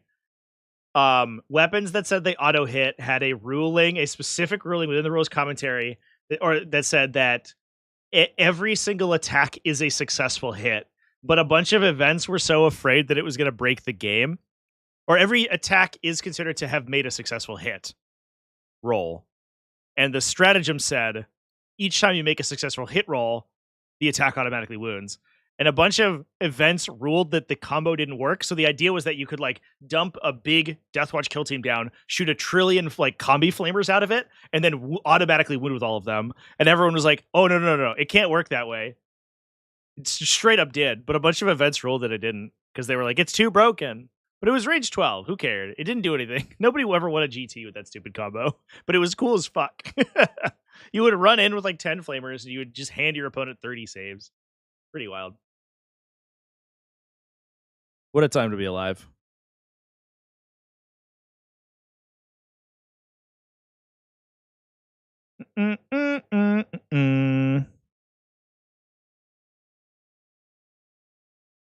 Build-A-Bears would be cool if you could also add jump packs and bikes to them. Oh, maybe. Like, there's so much more advance and charge now in the game. Like, and the game is compressed quite a bit. Like, I don't think you necessarily need the same level of delivery with your characters that you did previously. Like, in the past, a move 6 character would never get to melee. Like, literally, there was no chance. You needed some sort of delivery system. But now, he's in an impulsor, he disembarks, he advances and charges, it's Assault Doctrine, like, you can get those characters into the fight. And having the characters be cool and interesting is definitely help. So that not every Space Marine character is Space Marine captain is an identical character. Sounds OP unless you're cursed by bad dice rolls. Yeah, but it was a 12-inch range. Like it was like the unit you had to use it on. It usually required a Corvus Blackstar to deliver, I think. And then the unit you used it on was a Death Watch, like a Terminator unit or a Death Watch kill team, and those were expensive. So you were putting like 500 points of models into your opponent's face for a range 12 attack. So you would like run in, spend a trillion CP in a huge unit to like turbo dumpster one guy, and then your opponent's like, cool, and then they kill all that stuff. And so it was, I don't know, it wasn't that great. It was fine. Is Advanced in Charge too common or simply just needed? I think it's required. Like charges are already so random. It does like you do sort of need the movement to get into melee. If you cut it out of a lot of factions, you'd have to basically do something like they did with World Eaters, where you just wildly improve the basic movement characteristic, which isn't that interesting. Having more limited access to fast melee, I think, is more interesting than just giving everyone a trillion inches of movement.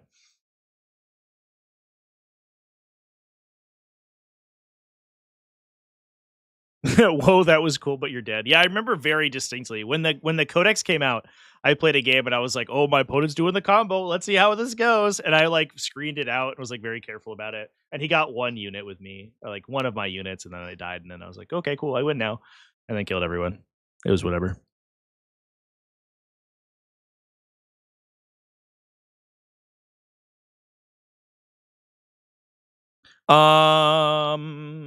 Anyway, chat.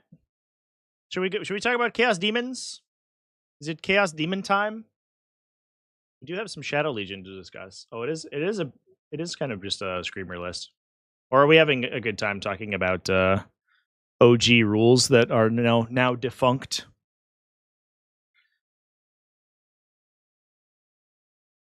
They can make charge distance half move plus 1d6. Yeah, I would like to see charge have a minimum movement, even if it's like 5 inches. Like if a charge within 5 inches is automatically successful, like that would be one thing.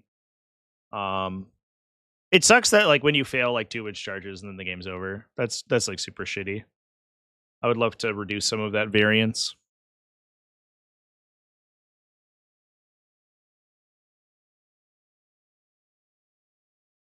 Encircle the Prey. No, let's not bring back Encircle the Prey. As a 9th edition Tyranid player, that stratagem was too strong. Would let you take flying units and just put them into reserve at the end of the turn. So you could like run out your whole unit and like blast your opponent up and like get into melee and murder people and be like, I'll encircle, and then just leave. Fucking so bad. The dumbest interaction. And you could do it on aircraft. You could run in, blast your opponent down, aircraft away. Whee! You could do it on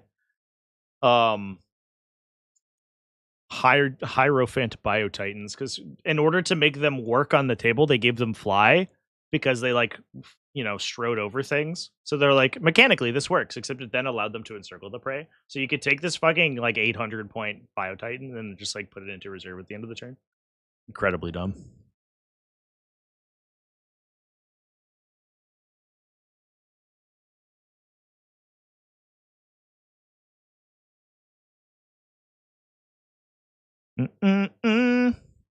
It feels bad when a tactic is too dependent on making dice rolls. Yeah. Like it doesn't matter how well you play. It's very like you're never going to get into a situation where all your charges are going to be like auto wins, and there's always the opportunity that you simply fail the charge. And it's like so much value on a single dice roll, right? That it like so dramatically changes the board state if you ever fail one. And so I think it's like too important of a roll to put on a 2d6 with no fixing, basically. At the mercy of RNGesus. Behareth coming in and then bouncing away, yeah. And then regenerating when you killed him. With a stratagem that like you didn't know whether it would work. That was the wildest thing. Phoenix Lords, if you killed them, you could pay a CP and like regenerate them on a 4+, I think. So you're like, coin flip. Does the game end? Does Behareth just die? Wild. 9th edition Winged Hive Tyrant was peak 40k. I got to a point where I was playing Foot Hive Tyrants that I think I enjoyed more. Winged Hive Tyrants were like fun because they were good, but they were really broken. I think I liked Foot Hive Tyrants more. I don't know. I don't know which way to think about it. I liked like Winged Hive Tyrants were fun, like super solos, just like running around and killing everybody for free by themselves. Foot Hive Tyrants were like really cool because they were like army support pieces almost that were also like late game super hard. So I had a couple lists at the end of 9th edition that I was like super into. One was it was like 5 Screamer Killers, I think. And 2 Hive Tyrants. I think it was Swarm Lord plus a Foot Hive Tyrant. And then I think that at some point either the meta changed or they nerfed that combo, and I swapped to playing the same thing but with 18 Tyrant Guard. And Tyrant Guard had a thing where if the Hive Tyrant was near them, you just couldn't attack the Hive Tyrant at all. So you could like stack defensive amps onto Tyrant Guard to the point that they were just like basically unkillable, and nobody could kill them efficiently in one go. The Tyrant Guard you could also stack offensive buffs on them to the point where they would start to kill tanks by themselves. And so you would basically just like put these 2 Hive Tyrants in the middle and be like, I don't know, what are you going to do? And your opponent's like, I guess I have to kill all these Tyrant Guard to kill them. And either they fail to kill the Tyrant Guard and they get killed back, or they overcommitted to the Tyrant Guard and then they get killed by the Hive Tyrants. That was a really cool list. I really liked that one. People also had no fucking idea what to do against it too, because like they'd never seen this like weird, stupid Tyranid army before. Tyranids were always like they were in that edition. They were like you play Maleceptors and flying stuff and Zoanthropes or whatever. And I was like, I don't know. Here's 18 Tyrant Guard. The cool thing about and the reason that I'd like to see Subfactions return is that they open up those options for like funny little interactions like that are super non-standard, and I love that.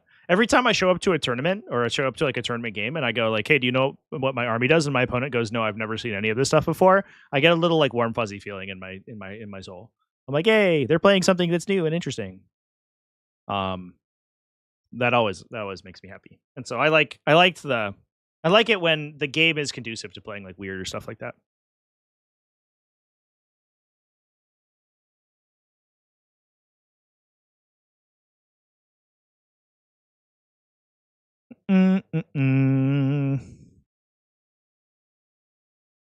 Have I played the Subterranean Assault Detachment? Yes, a ton. Both with and against. Winged Hive Tyrant is a cool mini. It's my favorite mini. It's my favorite model in 40k.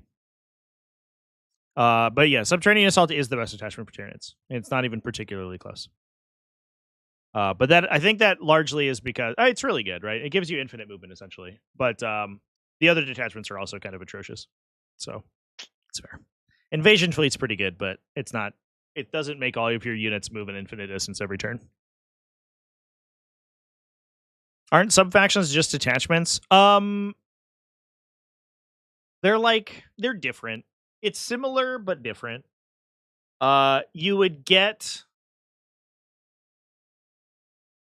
they had an ability like detachments did, and they had a set of stratagems, but the stratagems that you got from your subfaction were in addition to a core set of stratagems. So every army had like 10 or 15 stratagems baseline, and then your subfaction would give you access to some number of other ones.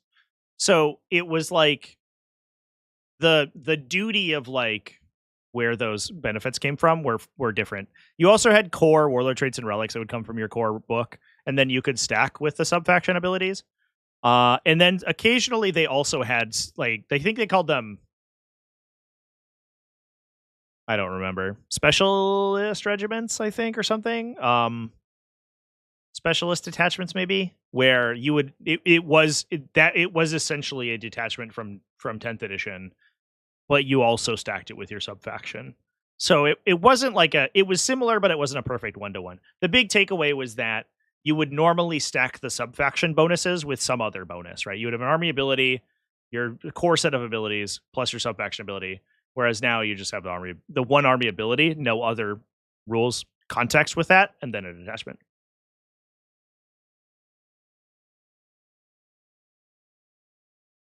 Favorite mini is the 2nd edition derp effects. Aw, cutie pie. Cute little friendo. I like the like old funny screamer killers with the little hook. I had a friend who 3D printed one for me. I think I used him as like a ability marker for a really long time.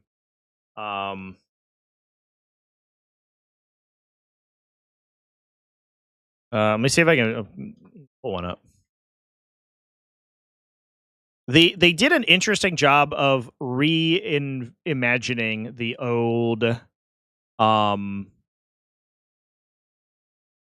old Screamer Killer with the new Screamer Killer sculpt. It's so fucking dorky. I love it. They did a good job, I think, of like re-envisioning this for the more modern era. I will say I don't love I like the design because of how classic it is. I still don't love the design, but it is extremely iconic. But you can clearly see where they tried to take inspiration for the more recent one. It does look like a higher resolution image of this exact little guy. Mine, so I wonder if I have that.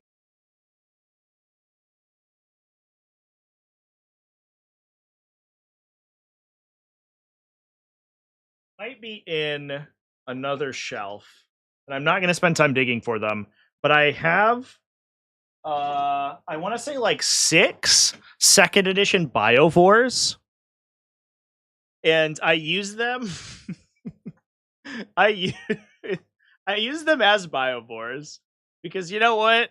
That's what they are. You can't scale creep me to an 80 mil base. I'm going to use my Rogue Trader Biovore. Let's get this guy on the screen here. Look at this little man. I love him. They're minuscule. They're so small. And if you compare them to the more current incarnation of Biovores, it's on an 80 mil. It's teeny tiny. He's a teeny tiny baby. And when you put him on an 80 mil base, it's so big. Like the 80 mil base on this guy basically dwarfs him. It's like this big. This is a 40 mil. So you can imagine that the diameter of this base is twice as large as the base that he's currently on if he was to be placed on a current size base. So it would literally come out to about here and here on him. He's a little tiny baby. This is like a 25 millimeter infantry base. You could almost fit that guy on one of those things. He's so small. I love these guys though. They're the dorkiest looking little idiots. They're so cute. Look at them. These big teeth. OG Tyranids were a trip, man. What a time.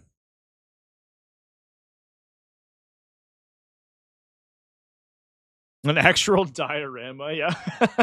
I'll probably build them up on some big rocks or something. But I do have like, I bought 50 mils for them, and I think I put them on, or excuse me, 60 mils, because in 9th edition they went from 40 mil round to 60 mil round, and I was like, oh man, it's already too big. It looks silly now. And then now in 10th edition they went to fucking 80 mil, dude. It's twice as big as their old base size. They're going to be so small, but I'm going to use them. Still Biovore. Get wrecked. I think that they are supposed to... I think that the like, the successor, right? The intended successor is a Barb Gaunt. They're basically the size of a Barb Gaunt. They're a little bit like shorter and squatter, but they're wider. And so I think like there's a lot of stuff where it's like, as they upscale old releases, a lot of times like there will be introductions into the range that is of a similar size to the new stuff. Like I remember very distinctly when the old Metal Hive Tyrant got phased out. Almost all those old Hive Tyrants turned into Tyranid Primes because they got so much smaller. But the Tyranid Prime was like of an equivalently larger size that it made sense. So like where's the old G one? Like this guy? This guy basically So this is a 60 mil, which is much too big for him, but he's almost exactly the correct size for like a big warrior. And in 9th edition, they had a Tyranid Prime data sheet, which was a foot prime, and they did the same thing for this guy. This was the 3rd edition Metal Hive Tyrant.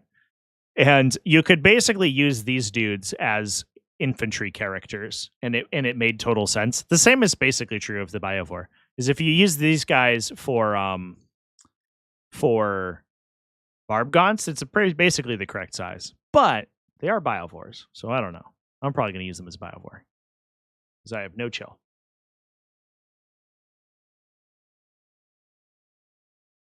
Metal Winged Hive Tyrant conversion is living life as a winged Tyranid Prime. Oh, interesting. I have a metal Winged Hive Tyrant, but it's the 4th edition one, the more current Hive Tyrant like sculpt. It's this guy. But I bought him on eBay. I bought a conversion because in the past they actually, when they were selling the metal one, they allowed you to play Winged Hive Tyrants. I think because they had a Forge World conversion kit for the old ones that had wings, so you could play a Winged Hive Tyrant, but they had no wings in the box, so you had to convert your own. That happened all the time in 40k, and eventually they got into hot water because they were creating data sheets for things that they just had no intention of ever making models for. So when a third party would come in and make an appropriate model for it, and then they would take them to court, they'd lose because they were like, well, this is a part of our game, right? So it's part of our intellectual property. So you can't build a model off that. And the court was like, what does your model look like then? And they were like, oh, well, we don't have one. And they were like, well, then it's not your intellectual property. What are you talking about? You can't claim like IP control over a design that you never made or even designed yourself. And so they stopped doing that. But it was like they used to have, there's fucking a million special characters and stuff in old codexes that they never made models for.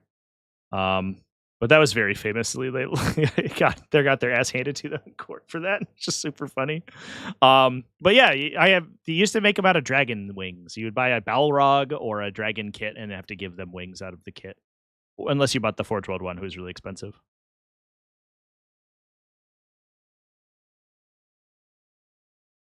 Remember Shrikes? I do remember Shrikes. Remember never playing a Shrike because they were bad. Remember Sky Slasher Swarms? I have a bunch of really nicely painted Sky Slasher Swarms I was very proud of.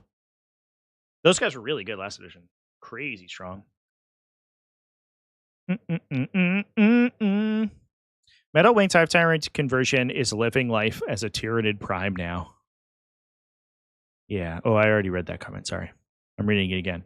Got an Old Mother Bloodthirster wing. Got him when you could get $30 worth of bits for a White Dwarf subscription. Yeah, I used to go to my old Warhammer store, Games Workshop store back then, and they would have a box of bits, and you could buy them by weight. That was cool. I remember one time my dad was like, I was like a kid. I was building a Space Marine. My dad was like, use this epoxy on the Space Marine, this metal Space Marine, so you can assemble him correctly. I was like, I don't know, Dad. That's not what the instruction guide recommends. And he was like, no, it'll be fine. And he destroyed it. He absolutely fucking ruined it. And I was like, Dad, I can't believe it. My Space Marine arm has been melted and destroyed by this weird epoxy resin that you asked me to, like, you recommended I use. That's crazy. And so my dad like took me to the fucking Games Workshop store. And he's like, we ruined this arm. Can we get it? Like, we'll purchase a replacement. And they were like, for one arm? Like, you could just have it. Like, here's one out of the box. It was funny.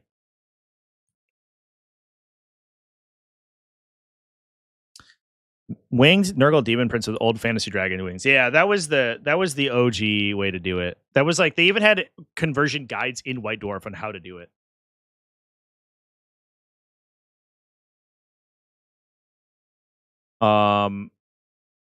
Where's the old ones? Oh yeah, dude. Oh no, this picture's horrible. Beast of War is like handing me thumbnails right now. Oh my god. Look at this dragon kit, chat. Oh. It's perfect. It's perfection. You may not like it, but this is what peak performance looks like. It's this weird Trogdor fucking goober.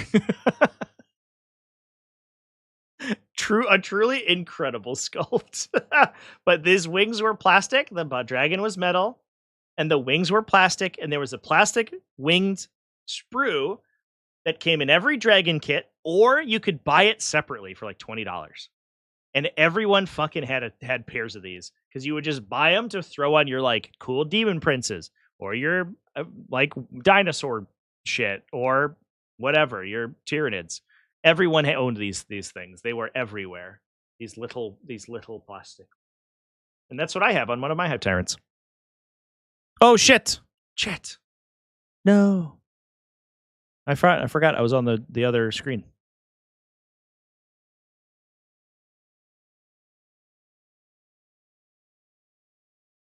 Buying bits should come back. Yeah, they've like pulled back on bits sharing, which sucks, but it is what it is. To some extent, I don't miss it that much because it definitely stoked the pack rat instinct in me, and I had boxes and boxes of sprues of just like random trash. Eventually, I threw out like literal pounds of it, and I feel to some extent I miss it a little bit, but nowadays I don't really anymore. If there's anything I particularly need, I'm just gonna 3D print it. So at this point, it's not that big of a deal. But it's funny when they're like, "Oh, guys, we're releasing this new kit, and it's compact with extra bits for you to customize your character. You could take a plasma pistol or a knife. Isn't that cool?" And you're like, "Wow, those are the options." 10 years ago, it would have been 17 different options for each model in the kit, but now there's only 2. Like, okay, man. It's every time I read Warhammer communities like copy, it makes me laugh because they're like, "Look at all of these incredible different modeling opportunities we've given you. You can head swap him with 1 extra head in it." You're like, "Whoa, geez, look out. Got a badass over here." Whereas OG Warhammer was like, "Yo, every single model in your 20 model box has 7 different head options."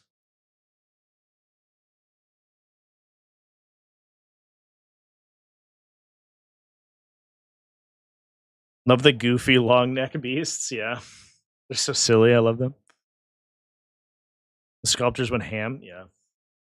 Yeah, this is all hand sculpted too, which is like wild. When you consider that, like somebody built this with their like out of green stuff with their fingies, it actually does become much more impressive. It doesn't look as good as models nowadays, but it was much more of a technical skill set, which was like crazy.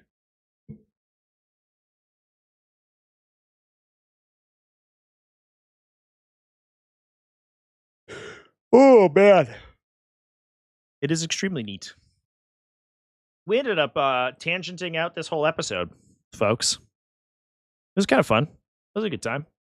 We talked about like two army lists for 40K, and then the rest is we talked about 10th edition or 11th edition. Which honestly, I'm here for it. Look at all these little goobers. I love them. They're so cute. I will probably wrap up in a little bit here, but I do want to thank everyone for coming, hanging out for my episode of Tactical Tangents. My plan is at 2 p.m. U.S. Eastern Time tomorrow to be live again. I want to do a very similar kind of style of show. Monday is for like metagame stuff. Tuesday is for the more focused topics, and then I want Wednesdays to be like sillier things. I'm thinking of doing some Reddit posts. I have some Reddit posts I want to talk about, which I think could be cool. So, yeah. Can we agree to bring back 9.5 edition for 11th? Yes, please. Honestly, you could make, like, 40K would be such an game if you amalgamated the best aspects of every edition. So you take, like, the army building from 9th edition, the mission objectives from 10th edition, and, like, I was gonna say take something from 8th edition, but level 8th edition kind of sucked. 9th edition was such an exponential improvement to 8th edition. I don't know. Just get rid of all the rest of it. Discard it. We don't need the rest of 40K. amalgamate 9th and 10th edition, make 11th, and make it amazing, and then stop releasing new editions. We've made it. Release a new edition in like 20 years when nobody remembers the old ones. Let's talk about what we want to do for Black Templars. I have no idea. I don't want to prognosticate too much because it does feel like they're just gonna like come out of the woodwork with a weird Space Marine Codex and like, or the Space Wolf Codex, where everything's just like, hey, it's a huge paradigm shift for the faction, and also doesn't really work at all, which I hope doesn't happen. The 5th edition Psychic Phase? 5th edition didn't have a Psychic Phase. In 5th edition, the Psychic Phase was a psychic power is an upgrade you buy for your character, and he just does stuff.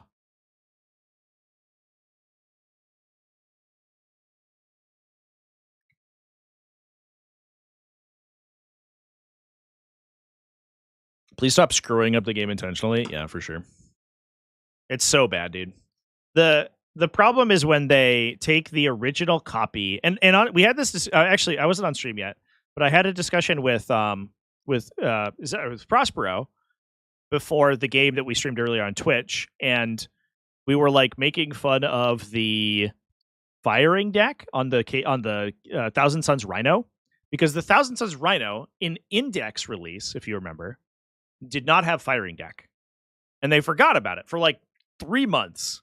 And then they were like, oh, shit, actually, add firing deck back into that thing. We're like, okay, fair enough. So it should have a firing deck. Fast forward 2 years down the road, Thousand Suns Codex comes out. They've copy and pasted the old Thousand Suns Rhino datasheet, made no changes to it besides replacing the ability with the new one, shipped it, missing firing deck. And then they released a Codex FAQ, and they didn't add firing deck back in. So it's like, what is it supposed to have it or not? Now I just don't know. It feels like if you had made the same mistake twice, you would have fixed it the second time. But it also feels like they have just copy and pasted. They have an original document somewhere of all of the data sheets from the index, and they just go and they update those for the next Codex release, and they don't fix any subsequent errors that they've repaired. And it feels like they do that for 40k every edition, where they come in and they copy pasta old rules into a new edition, reintroduce every single problem that had been resolved in the previous edition, and then rewrite some stuff so that they can justify a new core rulebook and introduce a new set of problems. None of the old rulings that had persisted in the previous edition carry over to the new ones, and so you have to go through the entire iteration process again. It fucking blows, and I hope they don't do that, but they will. But I don't know. Ugh, disgusting. Yucky. I hate it. It's going to be bad. It's going to be so bad. It used to happen in old editions. It just happened in 8th through 9th edition. It just happened in 9th through 10th. What a fucking nightmare. And it's going to be at least 6 months before the edition is like at a playable state, because they're going to introduce a bunch of issues. Whereas what they should be doing is keywording things and templating things to reduce issues. Instead, all they do is re-release the entire game to introduce more issues. It's fucking dumb, and it makes me sad. Yuck. It's at least 500 new videos. Yeah, but like I have to do work though. And I just want to live stream all the time and hang out. I don't want to make videos. Yuck. Yucky. Anyway, chat, it's going to be a trip, but we don't have to worry about it for like a year. So I wouldn't worry about it too much. A year down the road, they'll probably Adepticon next year. They'll do a keynote. They'll announce 11th edition. It'll release this around this time next year. And then at that point, we'll worry about it. But until then, we have to complain about Imperial Knights. Don't forget to complain about Imperial Knights being broken and Death Guard. Once you fix those, though, I actually think the edition's a really good spot. I actually, there might be some massaging to do with Chapter Pro 2025. Other than that, I think we're in that phase of the edition where like things are locked in. There's a couple codexes, like there's a couple factions that really suck or are boring, but like for the most part, event results are diverse. Missions are mostly good if you don't ever play Dawn of War or Supply Drop. And I think it's a good time. I don't know. I think we're in a strong part of 10th edition. How about indirect fire being okay last edition and then 10th broke it again? Yeah. Just fucking get rid of the mechanic, dude. Like, if they're like, oh no, guys, we made it too strong once again. Why you keep printing it, bro? At some point, it's like the definition of insanity of trying the same thing and another time and expecting a different result. If it's broken every time, stop printing it. What are we doing? Other games have fixed this by just not letting you indirect fire. And it will be like weird, like, oh no, why can't my artillery shoot over a wall? Fuck it, it's a game. Who cares, man? It's an anti-tank gun. We've lowered the howitzer to point directly at the target now, which is something that can happen in real life, so it's not even that outlandish.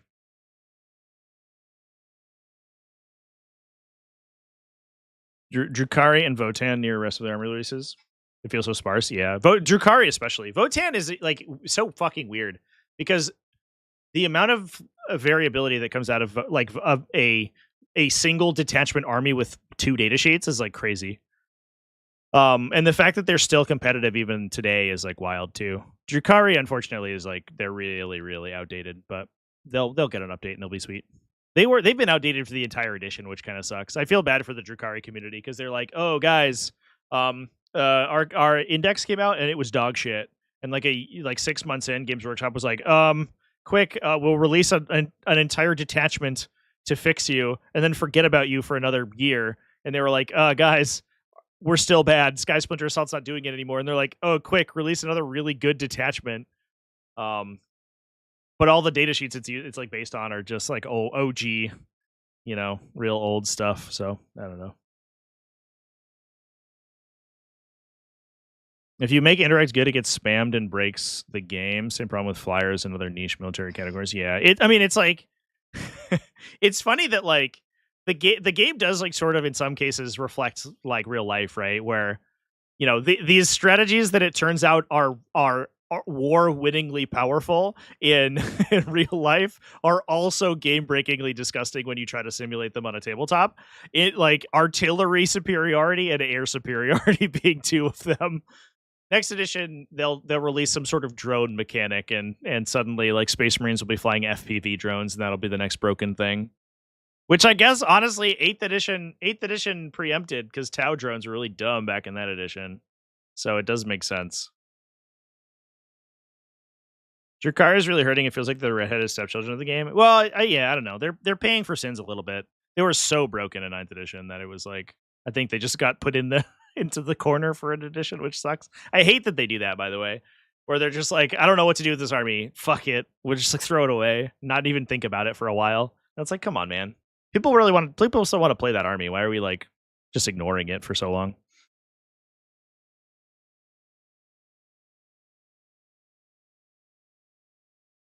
What wasn't so broken in 9th edition? I don't know, like Thousand Suns. We just talked at length about how Magnus was like pretty dog shit. Those guys released to like a wet fart. I remember that being the most disappointing release because they looked really good on paper, and then you played it and you were like, they have an uppy downy, I guess. That's kind of cool in the psychic phase. So that's fun. You could pay a CP for Risen Rubricate to put a Rubric Marine unit in the middle of the table. That would immediately die. Cool. Sick. There was some other stuff that was like really, really milquetoast on release.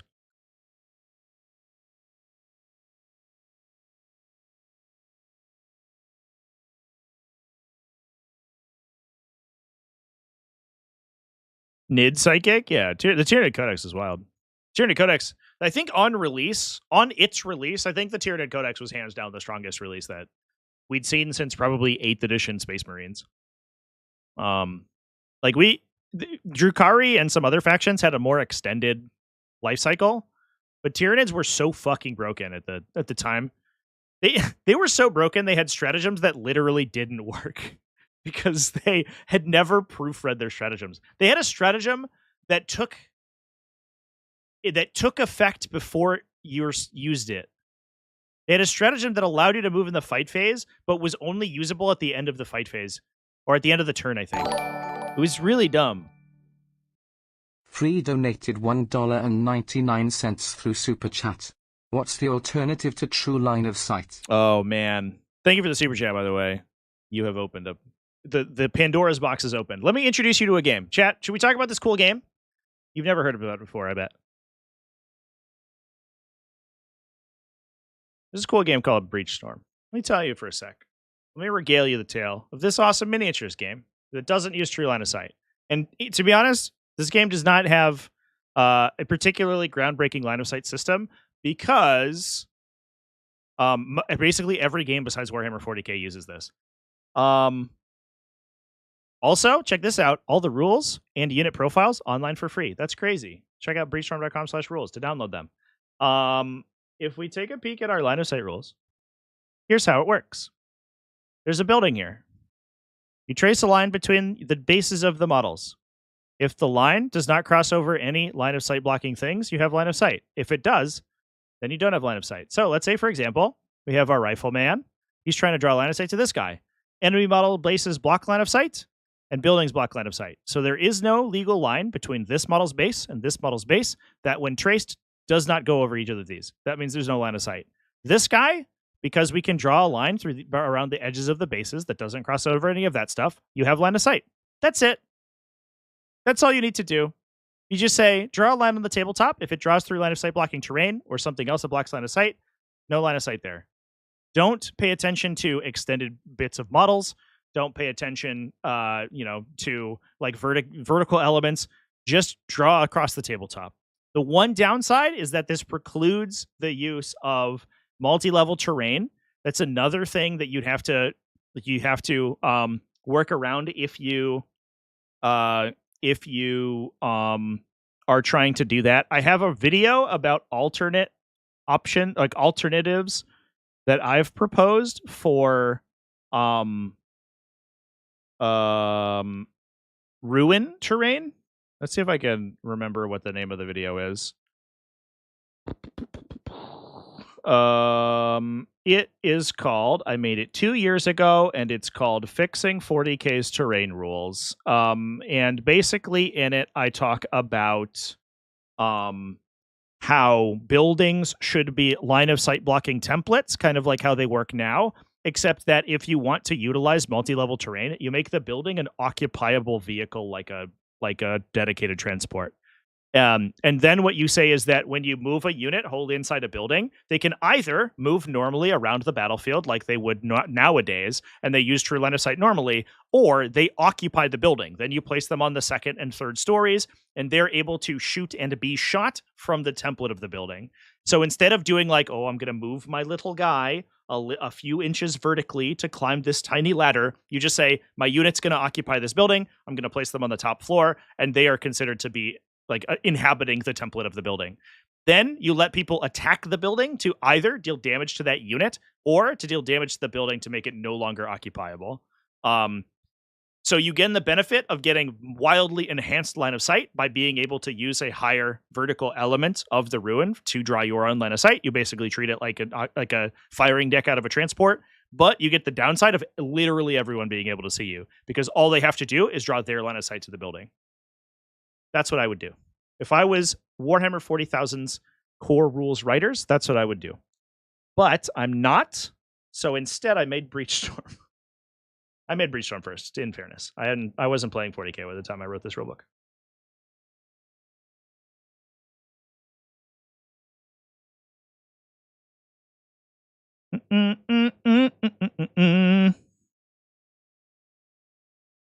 Nid Psychic Phase could do 50 mortals, yeah. Just watch some of my old. Every once in a while, if I want to relive the glory days, I go to my replay channel and I watch some of my old videos. There were some crazy ones, and that honestly, like I think a lot of the gameplay like follows through. If we like go to my replay channel and go down to like a couple years ago.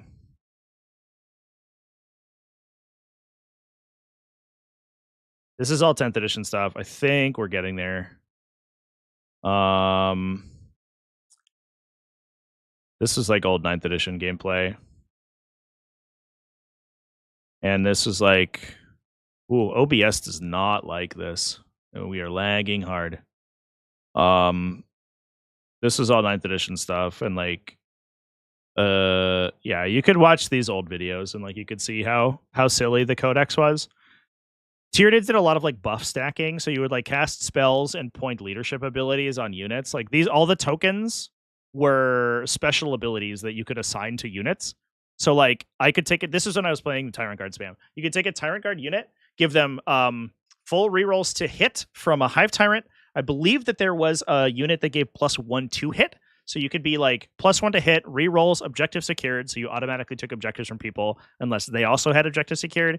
You could give +1 to wound with a psychic power. You could give advance and charge with a psychic power. You could give reroll once to wound from a Tyranid Prime. So like you could take a unit and you could just like dump abilities on it and then it would like go punch people. It was awesome. It was super cool. You'd combo out a Tyrant Guard unit and blast people with it. It was really sweet. And that is what I used to play all the time. Oh, and individual gun card effects. God damn, what a time to be alive.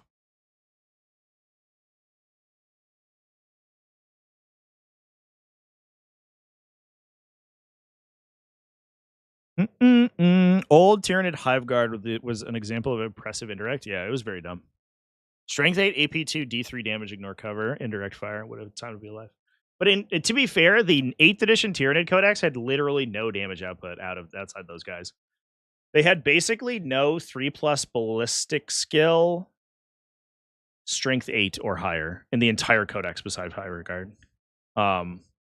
Unless you built out a Carnifex, and then he would only shoot D3 times. So you could for a similar points value build like 2 Carnifexes and shoot 2 D3 times, or shoot 12 with double tap from a Hive Guard unit. The Hive Guard were super duper dumb, but in the context of 8th edition 40k, they were actually totally fine. And Tyranids were actually like not even a good army. I think the part of the problem was that like the Hive Guard were keeping them down because they were too strong, but it was a weird time.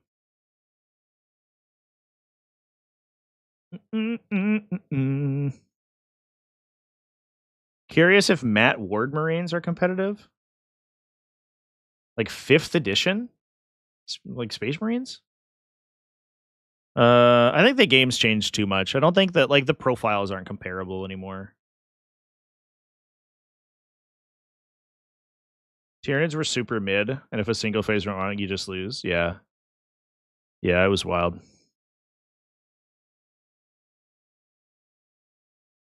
Yeah, it was crazy. But also like the stuff Tyranids were such an extreme because their data sheets were really dumb, but all of the abilities that you could like point at them were like super, super silly. A Hive Tyrant could move like 92 inches in a turn. It was like, and that wasn't even like, that's with like max advances and stuff. But like moving 70 inches in a turn in 8th edition was not even unheard of. That was pretty normal, which is like wild. But like, it turns out when all your dudes are just like strength 4 idiots, like that's actually probably okay. And everyone else is like overwatching with firepower that can kill you.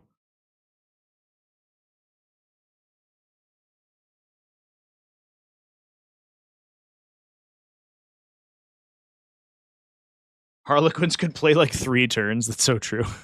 Harlequins were insane for sure. For sure. Harlequins have been consistently. I think this Eldari Codex is the first time Harlequins haven't been rusted in 40k in probably 6 years.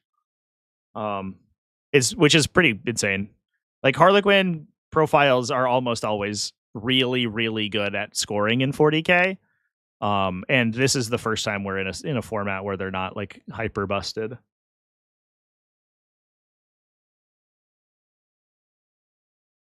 They had their own codex. Yeah, it's actually non-standard for them not to have a codex. Them being rolled into the Eldar codex was weird because they've had their own codex for like every edition previous. They just could ally in with other Eldari just fine. But they had subfactions. They had a bunch of stuff in last edition, and they got rid of all of it. The Sadiths. They had a subfaction mechanic called Sadiths, and they would like give them different abilities. They had like a defensive one, an offensive one, and then like a mid-range one. Light, dark into twilight, and that's all gone now, which sucks. They got rolled into Eldar, Eldari, but in Reaper's Wager, you can still play Harlequins inside Drukhari.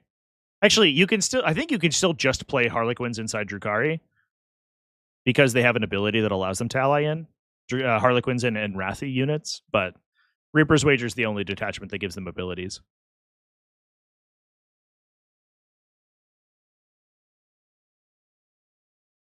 Anyway, chat.